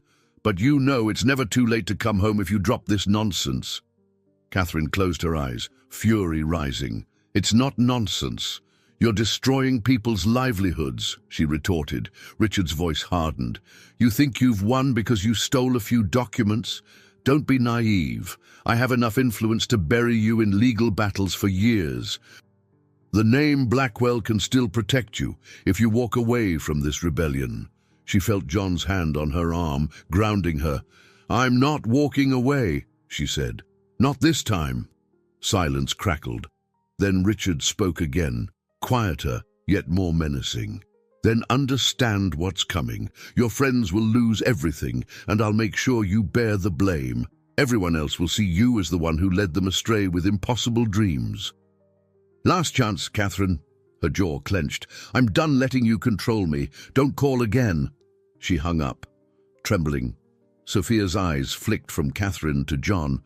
"We have to strike now, while the community is still furious about these demolitions. If we hold a press conference or a public meeting, I can help ensure it gets coverage." Elena agreed, tapping the newspaper on the table. "We'll organize a large gathering at City Hall. A public hearing was supposed to happen next week, but let's create our own event now. We'll invite the media, release the documents, and confront any city officials who've been complacent or complicit. With enough public outcry, even Blackwell can't silence the collective voice of the people." John breathed in determination. "We'll stand right on the steps if we have to. But what about security? He's been sending his men around, vandalizing businesses, intimidating folks." Catherine's gaze darkened, thinking of Marcus Reynolds and the other hired muscle. "If we make everything public in front of cameras and reporters, It'll be harder for him to retaliate without drawing more scrutiny. Elena placed a hand on Catherine's shoulder. We'll get the community to rally. There's a march planned already, protesting these demolitions. We can merge that with a large press conference at the end, make it impossible for Blackwell to ignore or spin. Outside, the roar of a bulldozer echoed faintly from a few blocks away, an unsettling reminder that Richard's forces were already at work. But in that cramped room, a counterattack was forming, one grounded in truth and collective will. Catherine exhaled, silently vowing to see this through to the end. "Let's do it," she said, voice steady despite the swirl of emotions. "If my father wants a war, we'll give him one. With the evidence on our side, we can bring his empire down and save this neighborhood."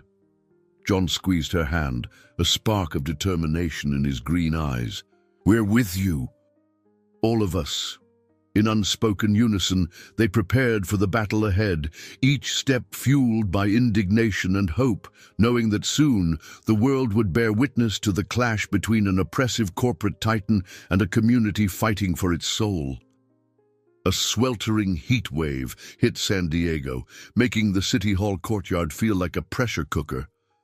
Yet, despite the blazing sun, a crowd gathered, a diverse mix of local families, shop owners, students, and a few curious onlookers. Hand-painted signs bobbed above the throng, with slogans like "Save Our Neighborhood" and "Blackwell Corruption." City officials had tried to downplay the hastily organized event, calling it a mere informal gathering. But word spread fast. Camera crews from local and regional outlets circled like buzzards, eager to capture the brewing confrontation. In the makeshift backstage area, little more than a series of folding tables, John, Catherine, Eleanor, and the rest of their core group huddled in final preparation. John tugged at the collar of his clean denim shirt, sweating not just from the weather but also from nerves. He caught sight of Catherine flipping through a stack of printouts, proof of bribes, internal memos, and, most damning of all, the documents hinting at foul play surrounding her mother's death. She looked both resolute and profoundly sad. Elena adjusted her reading glasses. "We'll each speak in turn," she said, laying out a clear structure. "John, you'll open with the story of how Blackwell's demolitions are hurting the community. Catherine, you share the corruption files and the personal toll it took. Then I'll present the legal angles, and Sofia Martinez will confirm the press coverage. Let's keep it orderly." James Wilson, the city council member with a history of gambling debts, hovered at the edge of the group. A shadow of shame lingered in his eyes, but he cleared his throat. "I'll be in the audience. If it helps, I can step forward to confirm certain details, show that some of my fellow council members have been, compromised." Eleanor eyed him sternly. "I hope you're serious about turning things around, Mr. Wilson." He nodded, anxiety flickering across his face. "I am. I don't want Blackwell to sink this city into scandal. Enough is enough." A city clerk stepped up, whispering that they were ready. John inhaled deeply, stepping onto a small raised platform at the front of the courtyard. Instantly, cameras swung in his direction. He spotted Lisa Monroe, his mother, in the front row. Her eyes shone with pride and concern. Beside her stood Ray Delgado, Miguel Sanchez, Sarah Kim, and dozens of other neighbors who refused to be bulldozed into oblivion. Clearing his throat, John spoke into a portable microphone. "Thank you for being here. I'm John Monroe, a local mechanic and shop owner, representing many families of Ocean Beach Boulevard. Our homes, businesses, and livelihoods are under direct threat from Blackwell developments. They call it progress, but we call it devastation." A stirring in the crowd signaled the arrival of Richard Blackwell himself. He approached from the side, flanked by attorneys and security. John's heart pounded, but he pressed on. "For too long, We've been ignored or steamrolled, but now we have evidence, solid, indisputable evidence of corruption, bribery, and unethical practices. He paused, motioning for Catherine to join him. She climbed the steps, chin lifted despite the tremor in her eyes. The audience murmured, aware of her identity. Richard Blackwell stood in the crowd, his face rigid, exuding pure fury. Catherine gripped the microphone. "I am Catherine Blackwell."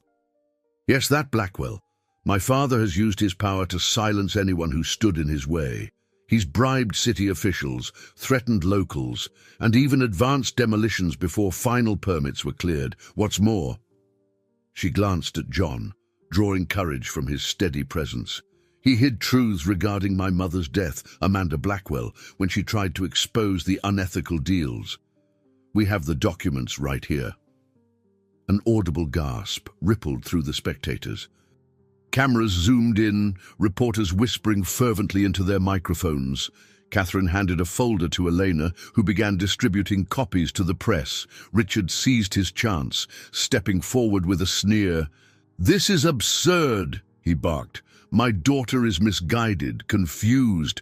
Those documents are fakes. She's just bitter over her cancelled engagement. And as for the accusations about Amanda, how dare you?"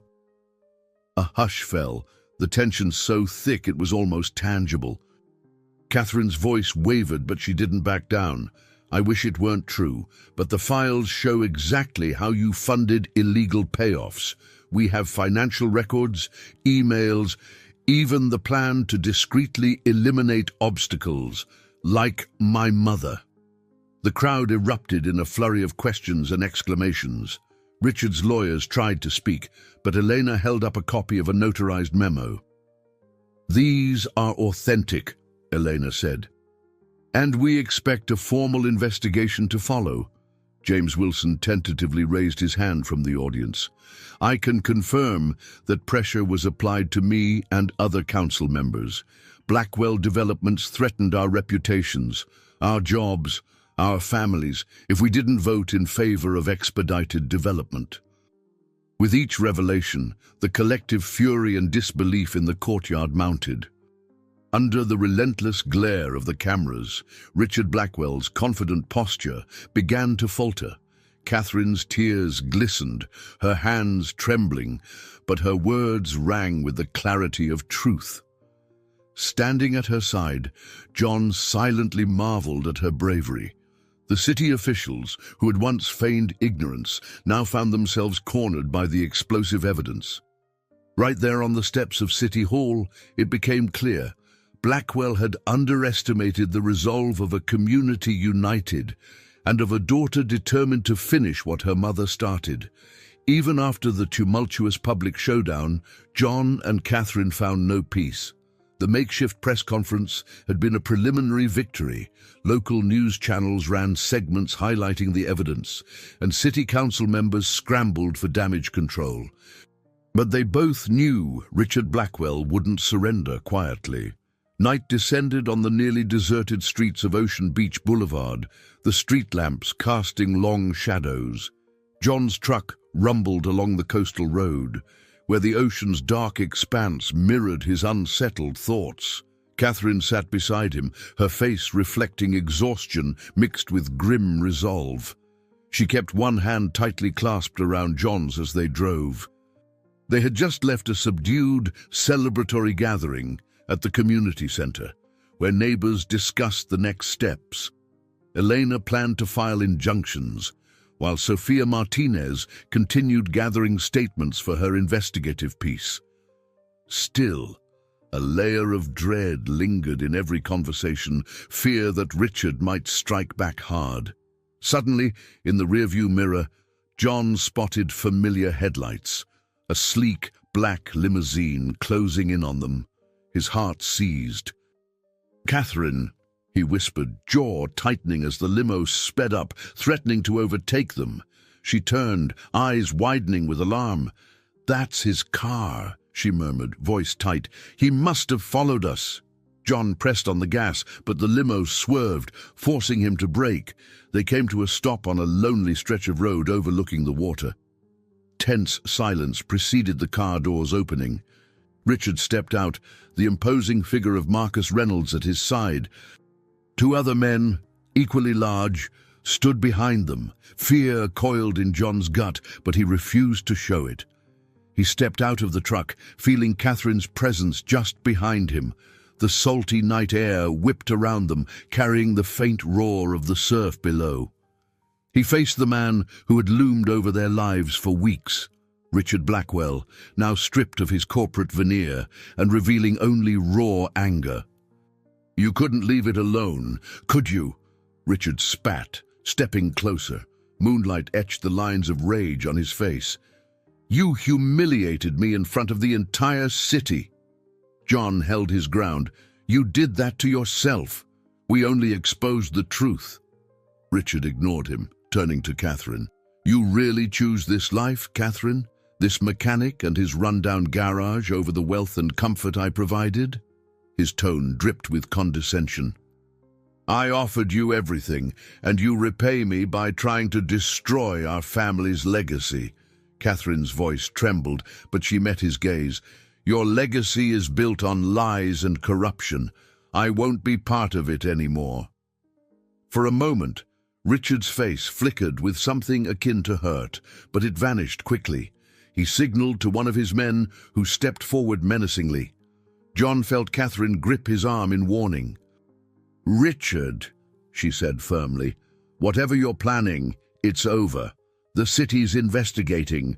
You can't fix this with threats."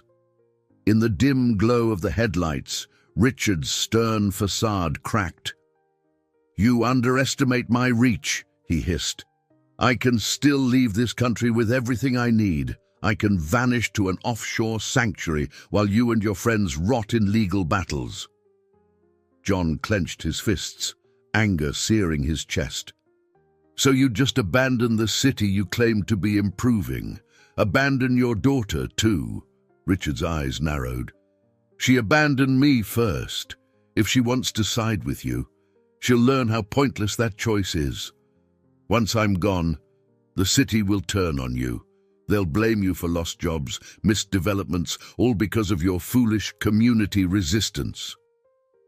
Silence clung to the air, broken only by a gust of wind. Catherine found her voice. "I'm done living under your shadow, and you're wrong if you think this city will ever side with your greed. The truth is out." Seething, Richard snapped his fingers. The hired muscle advanced, intending to drag Catherine away. John stepped in front of her, muscles tense, ready to protect her at any cost. "Don't even think about it," he growled. Marcus Reynolds hesitated, gaze flicking between Catherine and Richard. Something in his eyes suggested a moral conflict. Could he still follow orders when the man he served was fully exposed as corrupt? A strained beat passed before Marcus lowered his arms. He shook his head at the other guards, halting them. Richard noticed the hesitation, fury distorting his features.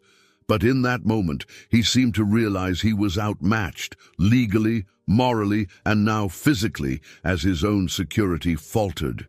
"You'll regret this," he warned, voice low. Without another word, he returned to the limousine. The car sped off, tires squealing in the darkness, leaving John and Catherine trembling but unbowed in the salty night air. Catherine leaned into John, tears unspoken in her eyes. "He's running," she whispered. "He'll leave it all behind to save himself." John exhaled, relief mingling with lingering fear. "He can run, but the damage is done. The city knows the truth now. We just need to see this through." They stood there under the moonlight, hearts pounding. The confrontation might be over, but the final act of this fight still lay ahead. If Richard vanished, they'd have to ensure justice followed him, no matter how far he fled. The following days were a whirlwind of revelations. News of the confrontation on the steps of City Hall spread beyond local channels, catching the attention of state investigators and even a national news outlet. Richard Blackwell's empire began to crumble as leaked documents confirmed years of illegal maneuvers, implicating several city officials in the process. John, Catherine, and their allies found themselves inundated with requests for interviews and statements. At the same time, community morale soared. Neighbors who once felt powerless against corporate developers now saw tangible proof that resistance could make a difference. One warm afternoon, Catherine stood outside Monroe and Son, still wearing the same sturdy jacket she'd borrowed from John weeks earlier. The scent of motor oil drifted from the open garage as John inspected a client's car. Outside, a crowd formed. Shop owners, reporters, curious residents, everyone eager for updates. Elena arrived, waving a manila folder. "Richard Blackwell has been formally indicted," she announced, smiling broadly. "He's still at large, though sources say his assets are being frozen. No matter how far he runs, he'll face charges if he returns." A murmur of excitement passed through the small gathering. Tobias Washington, the local barber, let out a victorious whoop. Miguel Sanchez patted John on the back, a grin stretching across his face. "This is what we've been working toward," Miguel said. Lisa Monroe emerged from the garage, her uniform from the hospital still on, having just returned from a shift. "I'm proud of you, son," she whispered, voice trembling with emotion. "Your father would be too." John leaned against the fender of an old sedan, relief evident in his eyes. "We did this together, all of us." Catherine shook Eleanor's hand. "What about the neighborhood? Will the project be shut down?" Eleanor's smile softened. "The city council has suspended the development pending a full review. Given the public outcry and the evidence of bribery, it's likely the plan will be scrapped. You can rebuild in your own image now. No more demolition threats hanging over your heads." Cheers erupted, and John found himself pulled into an impromptu hug by Sarah Kim, then high fives from others. Catherine stood back, watching the surge of joy among neighbors who once feared eviction. For all her father's power, he hadn't broken them. Instead, he'd only united them further. Sofia Martinez arrived with her camera crew, snapping photos of the celebration. "We've got a front-page feature coming out tomorrow," she said, beaming. "The headline focuses on how a small community fought back against corporate greed. You're practically local heroes." John laughed, running a hand through his unruly hair. "We're just mechanics, florists, grocers, everyday people who refuse to give in." As the crowd gradually dispersed, Catherine lingered near John, her gaze drifting to the garage sign, "Monroe and Son." She slipped her arm through his, a quiet warmth passing between them. "No more looming threat. You can focus on the future now." John turned, meeting her eyes with a gentle smile. "What about your future? You've given up the life you had, your inheritance, everything. Are you sure you're okay with this new path?" She nodded, tears glistening. "I've never felt more certain. I walked away from a hollow existence. Now, I get to help rebuild something real, this neighborhood, and maybe my own life too." He hesitated, then pulled her close, brushing his lips against her forehead. "We'll build it together," he murmured. In that quiet afternoon light, surrounded by the echoes of victory and the hum of fresh beginnings, they stood arm in arm. Some might have called it an ending, the downfall of Richard Blackwell, the saving of local businesses, but for John and Catherine, this was only the start. They had roads to pave, relationships to mend, and a place in each other's lives that felt more like home than anything they had ever known. 6 months later, the transformation of the neighborhood became a daily celebration. John's garage, still proudly bearing the Monroe and Son sign, was bustling with customers who valued honest service over corporate flash. The once peeling exterior had been freshly painted, but the heart of the place remained the same. Tools neatly arranged, the comforting smell of motor oil, and John's personal touch in every repair. Inside, Space had been reconfigured to include a small office where Catherine worked with a handful of local teens on a community photography project. She was dressed in jeans and a simple blouse, camera in hand, as she guided one of her students through the basics of lighting. "Try to capture the spirit of the garage," she encouraged. "The scars, the details, those show real life." Diego Morales, an 18-year-old apprentice John had taken under his wing, paused from tuning an engine to watch. He grinned at John, wiping his hands on a rag. "I'll pose if they want," he joked, flexing an arm. John chuckled and ruffled Diego's hair, recalling how the boy had shown up at the garage months ago, eager to learn. Just then, Lisa Monroe entered, carrying a tray of sandwiches. She placed them on a makeshift table by the office, nodding approvingly at Catherine's photography session. "Y'all look busy," she said, warmth in her eyes. "Lunch break when you're ready." John stepped out from under the hood of a car, rolling his stiff shoulders. "Thanks, Mom. We'll need the energy. Got 3 more repairs coming in this afternoon." Outside, the broader community was evolving too. Miguel Sanchez's grocery store now displayed a fresh coat of paint and expanded local produce offerings. Sarah Kim's flower shop thrived, and Tobias Washington hired a second barber in his shop. People walked the sidewalks with a renewed sense of belonging, no longer overshadowed by looming demolition. Catherine finished showing the student how to adjust a camera lens, then turned to John. "Hey, got a minute?"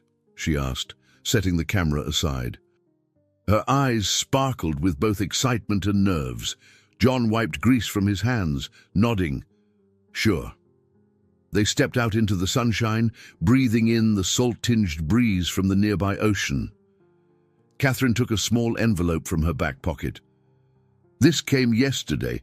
It's from my mother's lawyer, apparently. Something about a trust fund she set up in my name. My father never told me." John raised his brows. "That's big news." "Are you okay?" she shrugged, scanning his face. "It's a chunk of money I didn't know existed. My mother must have done this before she passed, maybe suspecting I'd need it one day. It's been untouched. I don't know if I should use it, considering everything my father did." John slid an arm around her shoulders. "Well, it's not his money. It's your mother's legacy. You could honor her by putting it to good use. Maybe expand the garage into a training center or help local teens learn skills." A smile softened Catherine's features as she pictured the possibilities: workshops, an expanded photography studio, maybe even scholarships for kids like Diego. "You really think that's a good idea?" John nodded, green eyes steady. "She tried to protect you. Now you can protect others. It feels right." Before she could respond, a sudden whoop echoed from inside. They turned to see Diego racing out, waving a wrench in triumph. "I fixed it, my first solo repair," he shouted. Laughter bubbled up from Catherine and John as they clapped and cheered, proud of the progress he'd made. It was a small moment, yet it symbolized everything they'd fought for: a neighborhood where young people could learn and grow, where old establishments retained their charm, and where families weren't forced out by greed. Catherine leaned her head on John's shoulder. "We're building something real here, aren't we?" she murmured, gratitude coloring her voice. He kissed her temple softly. "Yeah, we are," he said. "Brick by brick, photo by photo, engine by engine, it's all coming together." Inside, Lisa Monroe and the others broke into chatter and laughter. The garage, once a solitary reminder of John's father, now buzzed with life and collective purpose. With each step forward, John and Catherine carved out a legacy formed not by power or control, but by honest work, unity, and an unwavering belief that love and determination could transform even the most threatened community into a place of hope and belonging. The sunrise peeked over the horizon as John Monroe guided his truck down a winding country road that led to a modest cemetery on the outskirts of San Diego. Next to him sat Catherine Blackwell, her expression solemn.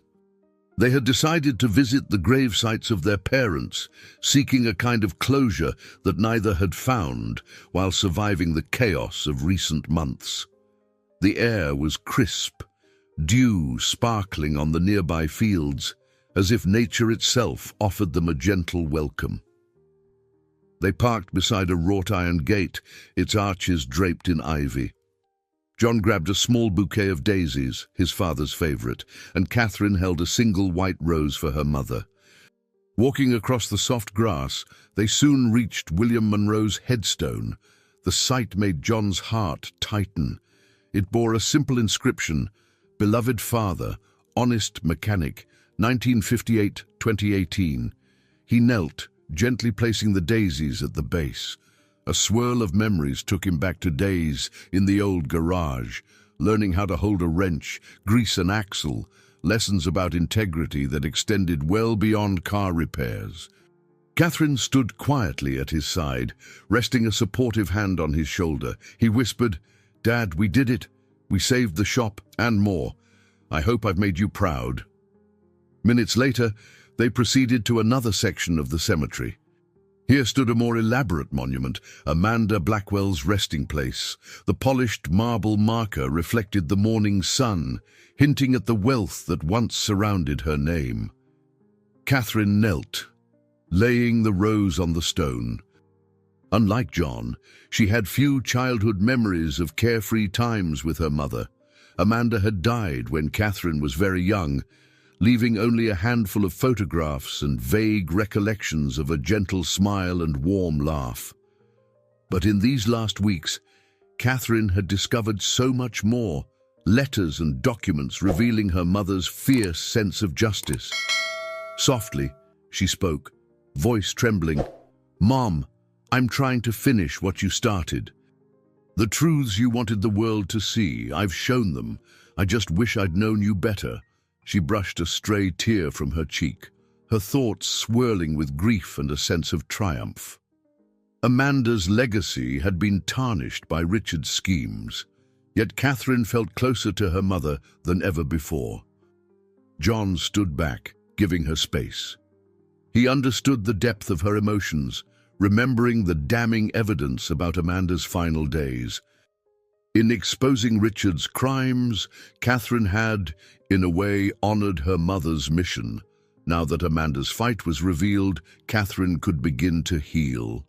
When Catherine finally rose, she turned to John with a watery smile. "I've spent so long trying to please a father who never cared about my happiness. Now, I want to honor the memory of the parent who did." He gently squeezed her hand. "She'd be proud of you. You stood up to injustice, even when it cost you everything." His gaze flickered to the rose resting against the marble. "And you've built a new life that reflects your mother's values. That's worth more than any fortune your father could have offered." They walked back toward the truck in a pensive silence. The morning sun rose higher, casting elongated shadows on the ground, as if underscoring the distance they had traveled, emotionally as much as physically. Catherine glanced at the ring on her finger, a simple band John had given her after they'd decided to spend the rest of their lives together. It wasn't official yet, no big announcement or ceremony, but they both knew it was real. Before getting in, Catherine paused to look over the rolling hills, breathing in the cool air. "I feel lighter," she confessed. "It still hurts, everything my father did. But coming here, it's like I'm letting go of some of the guilt and anger." John nodded, understanding without words. "It's a step forward," he said gently.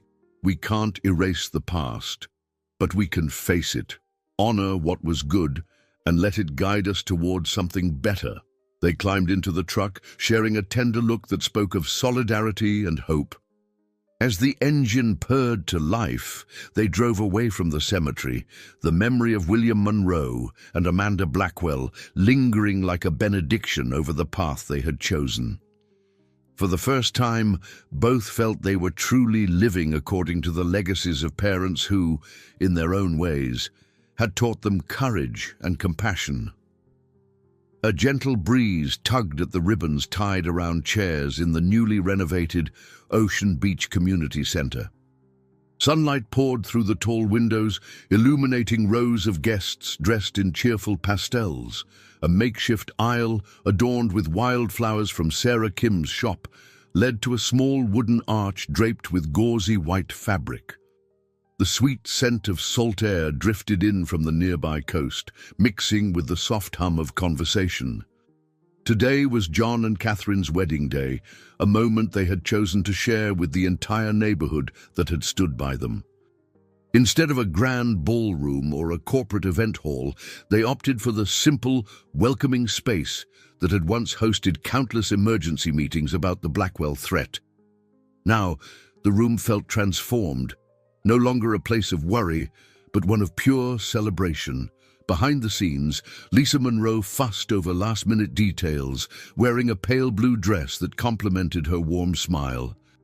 She helped guide guests to their seats, occasionally dabbing her eyes with a tissue whenever she remembered her husband. William wasn't there to see his son marry. At the far corner, Ray Delgado adjusted the sound system, ensuring the small speakers would carry soft music during the ceremony. Elena Vasquez, in a modest floral print, spoke quietly to Miguel Sanchez and Tobias Washington, reminiscing about how far they had all come. Catherine stood in a back room, heart fluttering. She wore a simple ivory gown, nothing gaudy, just a sleek silhouette with lace detailing at the shoulders. A few local women had helped her alter it, adding personal touches like delicate stitching representing ocean waves. She glimpsed her reflection in a mirror propped against a chair.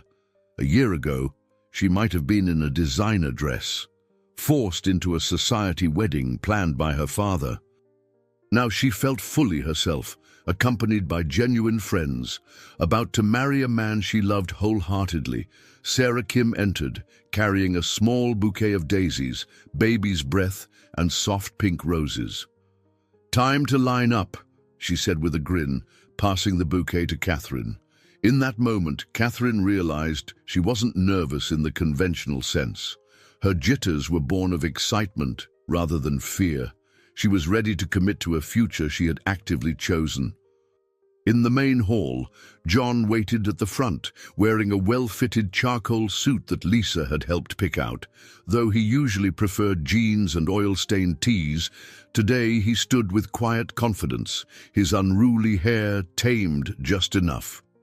As music filled the air, Catherine stepped forward on the arm of Elena, who had offered to accompany her in lieu of a traditional father figure. The crowd rose, a collective warmth and pride evident in their smiles. When Catherine reached John, they locked eyes, the bustle of the crowd fading into a hush.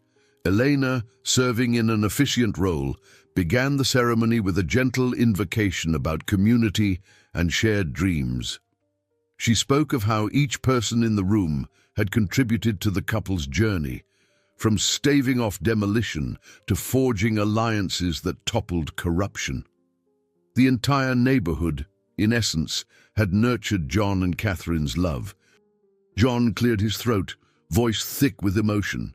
"Catherine, the day I saw you on that roadside, I never guessed we'd stand here like this, but you changed my life, taught me that love can appear unexpectedly and fight against any obstacle. I promise to stand by you, celebrate you, and keep my heart open to the future we build." Catherine's eyes glistened, recalling the tumultuous events that had led them here. "John, you offered me kindness when I was at my lowest. You never asked for explanations or payback. You just gave me hope.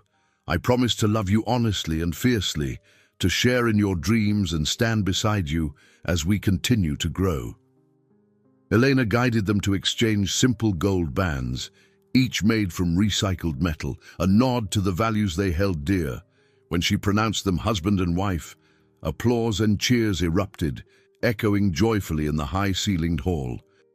Sarah Kim's flowers shook with the vibrations of clapping hands, and Ray Delgado quickly switched the music to a bright, upbeat tune that got people moving. John and Catherine sealed their union with a tender kiss under the arch. As they turned to face the gathered friends and neighbors, the sense of triumph was overwhelming. This was no grandiose society wedding, yet it felt more sacred than anything Catherine had known before. Today, they weren't just celebrating their love, they were celebrating the power of resilience, community, and the unwavering promise of a better tomorrow, fulfilled in each other's arms. A full year slipped by in what felt like mere weeks, yet the changes across Ocean Beach Boulevard were anything but subtle. The once threatened shops now thrived under a revitalization plan orchestrated by the community itself. Rainbow murals brightened alley walls, new street lamps lined the sidewalks, and small green spaces replaced cracked asphalt. The sense of possibility permeated every corner, a living testament to collaboration. In this evolving landscape, John and Catherine found their roles expanding. With the help of a trustee and leftover funds from Catherine's mother's undisclosed trust, they had opened Monroe and Partners, an initiative that combined automotive training, community outreach, and art programs. Part of John's original garage had been renovated into a spacious workshop with updated tools, while an adjacent area became a classroom for young people to learn not just mechanics, but also photography and digital media. On a bright Monday morning, Catherine stood behind a sturdy wooden table, sorting through camera equipment. She wore paint-splattered overalls, a testament to her involvement in the mural projects around the neighborhood. Her passion for art blossomed into weekly classes, where aspiring photographers captured the district's transformation. Light poured in through newly installed skylights, illuminating the photographs pinned on corkboards, images of once vacant lots now teeming with flowers, before and after shots of the local diner, and snapshots of neighbors working together. Across the room, John explained the basics of engine repair to a small group of teenagers, including Diego Morales, now 19 and brimming with confidence. He was no longer just an apprentice. He had become an instructor for newcomers. He paused mid-explanation to wave at Catherine, an unspoken acknowledgement of how far they had come. Lisa Monroe arrived with lunch, smiling at the bustling energy of the place. "I never imagined the old garage would turn into something this big," she said, handing out sandwiches. "Your father would be overjoyed to see these kids learning skills under the same roof where he taught you." John smiled softly. "He always said a good mechanic fixes more than cars. He helps the community run better too. I guess we're taking that literally now." Catherine set aside a stack of flyers advertising an upcoming photography exhibit. "And I'm proud we can showcase everyone's work, especially the progress we've made as a neighborhood." She glanced at John, her eyes reflecting both love and shared purpose. "It's like our own living museum." Outside, a commotion drew their attention. Stepping onto the sidewalk, they spotted Sarah Kim directing a few volunteers to plant saplings by the curb. An older gentleman, once skeptical about the changes, now knelt to help, a wide grin on his face. Tobias Washington stood by, a camera in hand, a skill he'd picked up from Catherine's workshops. The entire street felt like a living organism, revitalized by shared determination. Later that afternoon, Catherine met Elena Vasquez in a corner office newly built inside the workshop. Over steaming mugs of tea, Eleanor pointed to a stack of legal documents. "We're finalizing the non-profit status for Monroe and Partners. It'll allow more grants to come in, fueling further expansion." Catherine's eyes lit up. "That means we can offer scholarships and maybe open a small library of art supplies or technical manuals. Any news about Richard?" The older woman sighed. "Still abroad, dodging extradition, but with his assets frozen, he's lost most of his influence. We'll keep fighting to ensure he answers for everything one day." Though the specter of Richard Blackwell's malfeasance still lingered, it lacked the power it once wielded. As Catherine left Elena's makeshift office, She felt a pang of sadness for her father's downfall, but also a resolute sense of fairness. This community had earned its victory with courage and unity. Walking back to the main workshop, she caught sight of John tossing a grin at Diego, both elbow-deep in an engine that refused to start. A warm sense of gratitude washed over her. They were building a legacy that went beyond any single family name, a blueprint for how determination, love, and hard work could breathe life into forgotten streets. Seeds planted in times of strife were now sprouting, promising that the future belonged not to greed and intimidation, but to those who believed in the power of coming together. A year and a half after the wedding, the early morning sun bathed the Monroe and Partners garage in a soft golden light. John, leaning against his refurbished Ford F-150, admired the freshly painted sign above, Monroe and Partners, Training and Community Center. He felt a flutter of pride at how an old dream had sprouted into something bigger than he ever imagined. Next to him stood Catherine, her hair pinned back, sipping coffee from a travel mug adorned with a photo of them on their wedding day. They were waiting for someone very special, Maya, the 15-year-old girl they planned to adopt. After months of navigating the foster system and completing paperwork, they had finally been approved as her adoptive parents. Today was the day Maya would officially move in. Catherine's heart pounded in anticipation, remembering the first time they met Maya at a local youth gathering. The teenager had a knack for capturing raw emotion through her drawings, a talent that Catherine immediately recognized. A shared love of art had formed a fast bond. Within moments, a social worker's sedan pulled up. Maya stepped out, clutching a small backpack. She wore jeans, sneakers, and a jacket decorated with patches of her favorite comic book heroes. Her eyes flitted nervously from John's friendly smile to Catherine's welcoming wave. John stepped forward, meeting her at the curb. "Hey, kid," he said gently. "Ready to check out your new home?" Maya tucked a strand of hair behind her ear, managing a smile. "Yeah, I think so." Catherine embraced her softly. "We're so excited you're here. Come on, let's give you the grand tour." They led her inside the bustling workshop, where Diego was fine-tuning a small engine for a training demo, and Lisa Monroe was organizing binders for the new semester of classes. The hum of teamwork provided a comforting soundtrack. Maya's eyes swept the space, taking in the rows of tools, the photography station, and a wall of framed community photos capturing all the revitalization efforts around town. She paused at one picture showing Catherine and John standing victorious outside City Hall after the Blackwell scandal. "I remember reading about that," Maya murmured. "You guys really saved this neighborhood." John chuckled softly, resting a hand on the teenager's shoulder. "We did our part, but so did everyone else. Here, teamwork is everything." They spent the morning showing Maya where she could paint or sketch, how the workshop was organized, and even letting her flip through some of Catherine's old photography. Each moment revealed more about the girl's shy, yet curious nature. When lunchtime rolled around, they all gathered in a sunny corner of the workshop to share sandwiches and discuss the final adoption procedures. The social worker explained that the official signing would happen soon, but for now, Maya would settle in and get a feel for her new life. As they ate, Maya began to relax, trading quiet jokes with Diego and listening intently to Lisa's stories about John as a rambunctious teenager. Even Elena dropped by, offering Maya a thick sketch pad as a welcome gift. "You're part of our family now," Elena declared, eyes shining with warmth. "That means you get to help us shape the future." Later in the afternoon, John and Catherine drove Maya to see the ocean.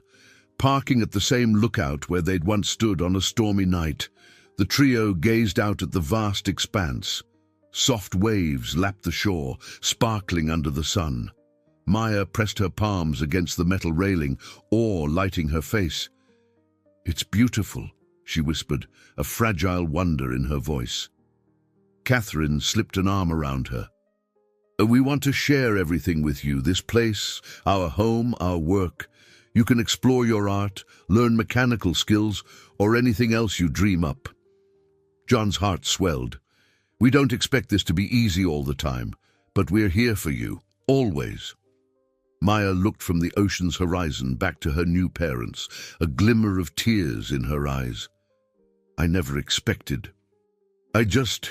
She trailed off, unable to put into words the mixture of hope, gratitude, and nervous excitement coursing through her. Catherine gently squeezed her shoulder. "We know. Take all the time you need." Standing side by side at the railing, the waves rolling in beneath them, they felt the brush of a soft ocean breeze. This moment was more than just a new chapter in each of their lives. It was a promise of infinite horizons. The road ahead would have its share of challenges, but like every mile of the journey that had led them here, it shone with the possibility of love, renewal, and a family forged by choice as much as by fate. I hope you enjoyed today's story. Subscribe to the channel so you don't miss more stories like this. Leave a like and comment below what you thought of the story. See you in the next video.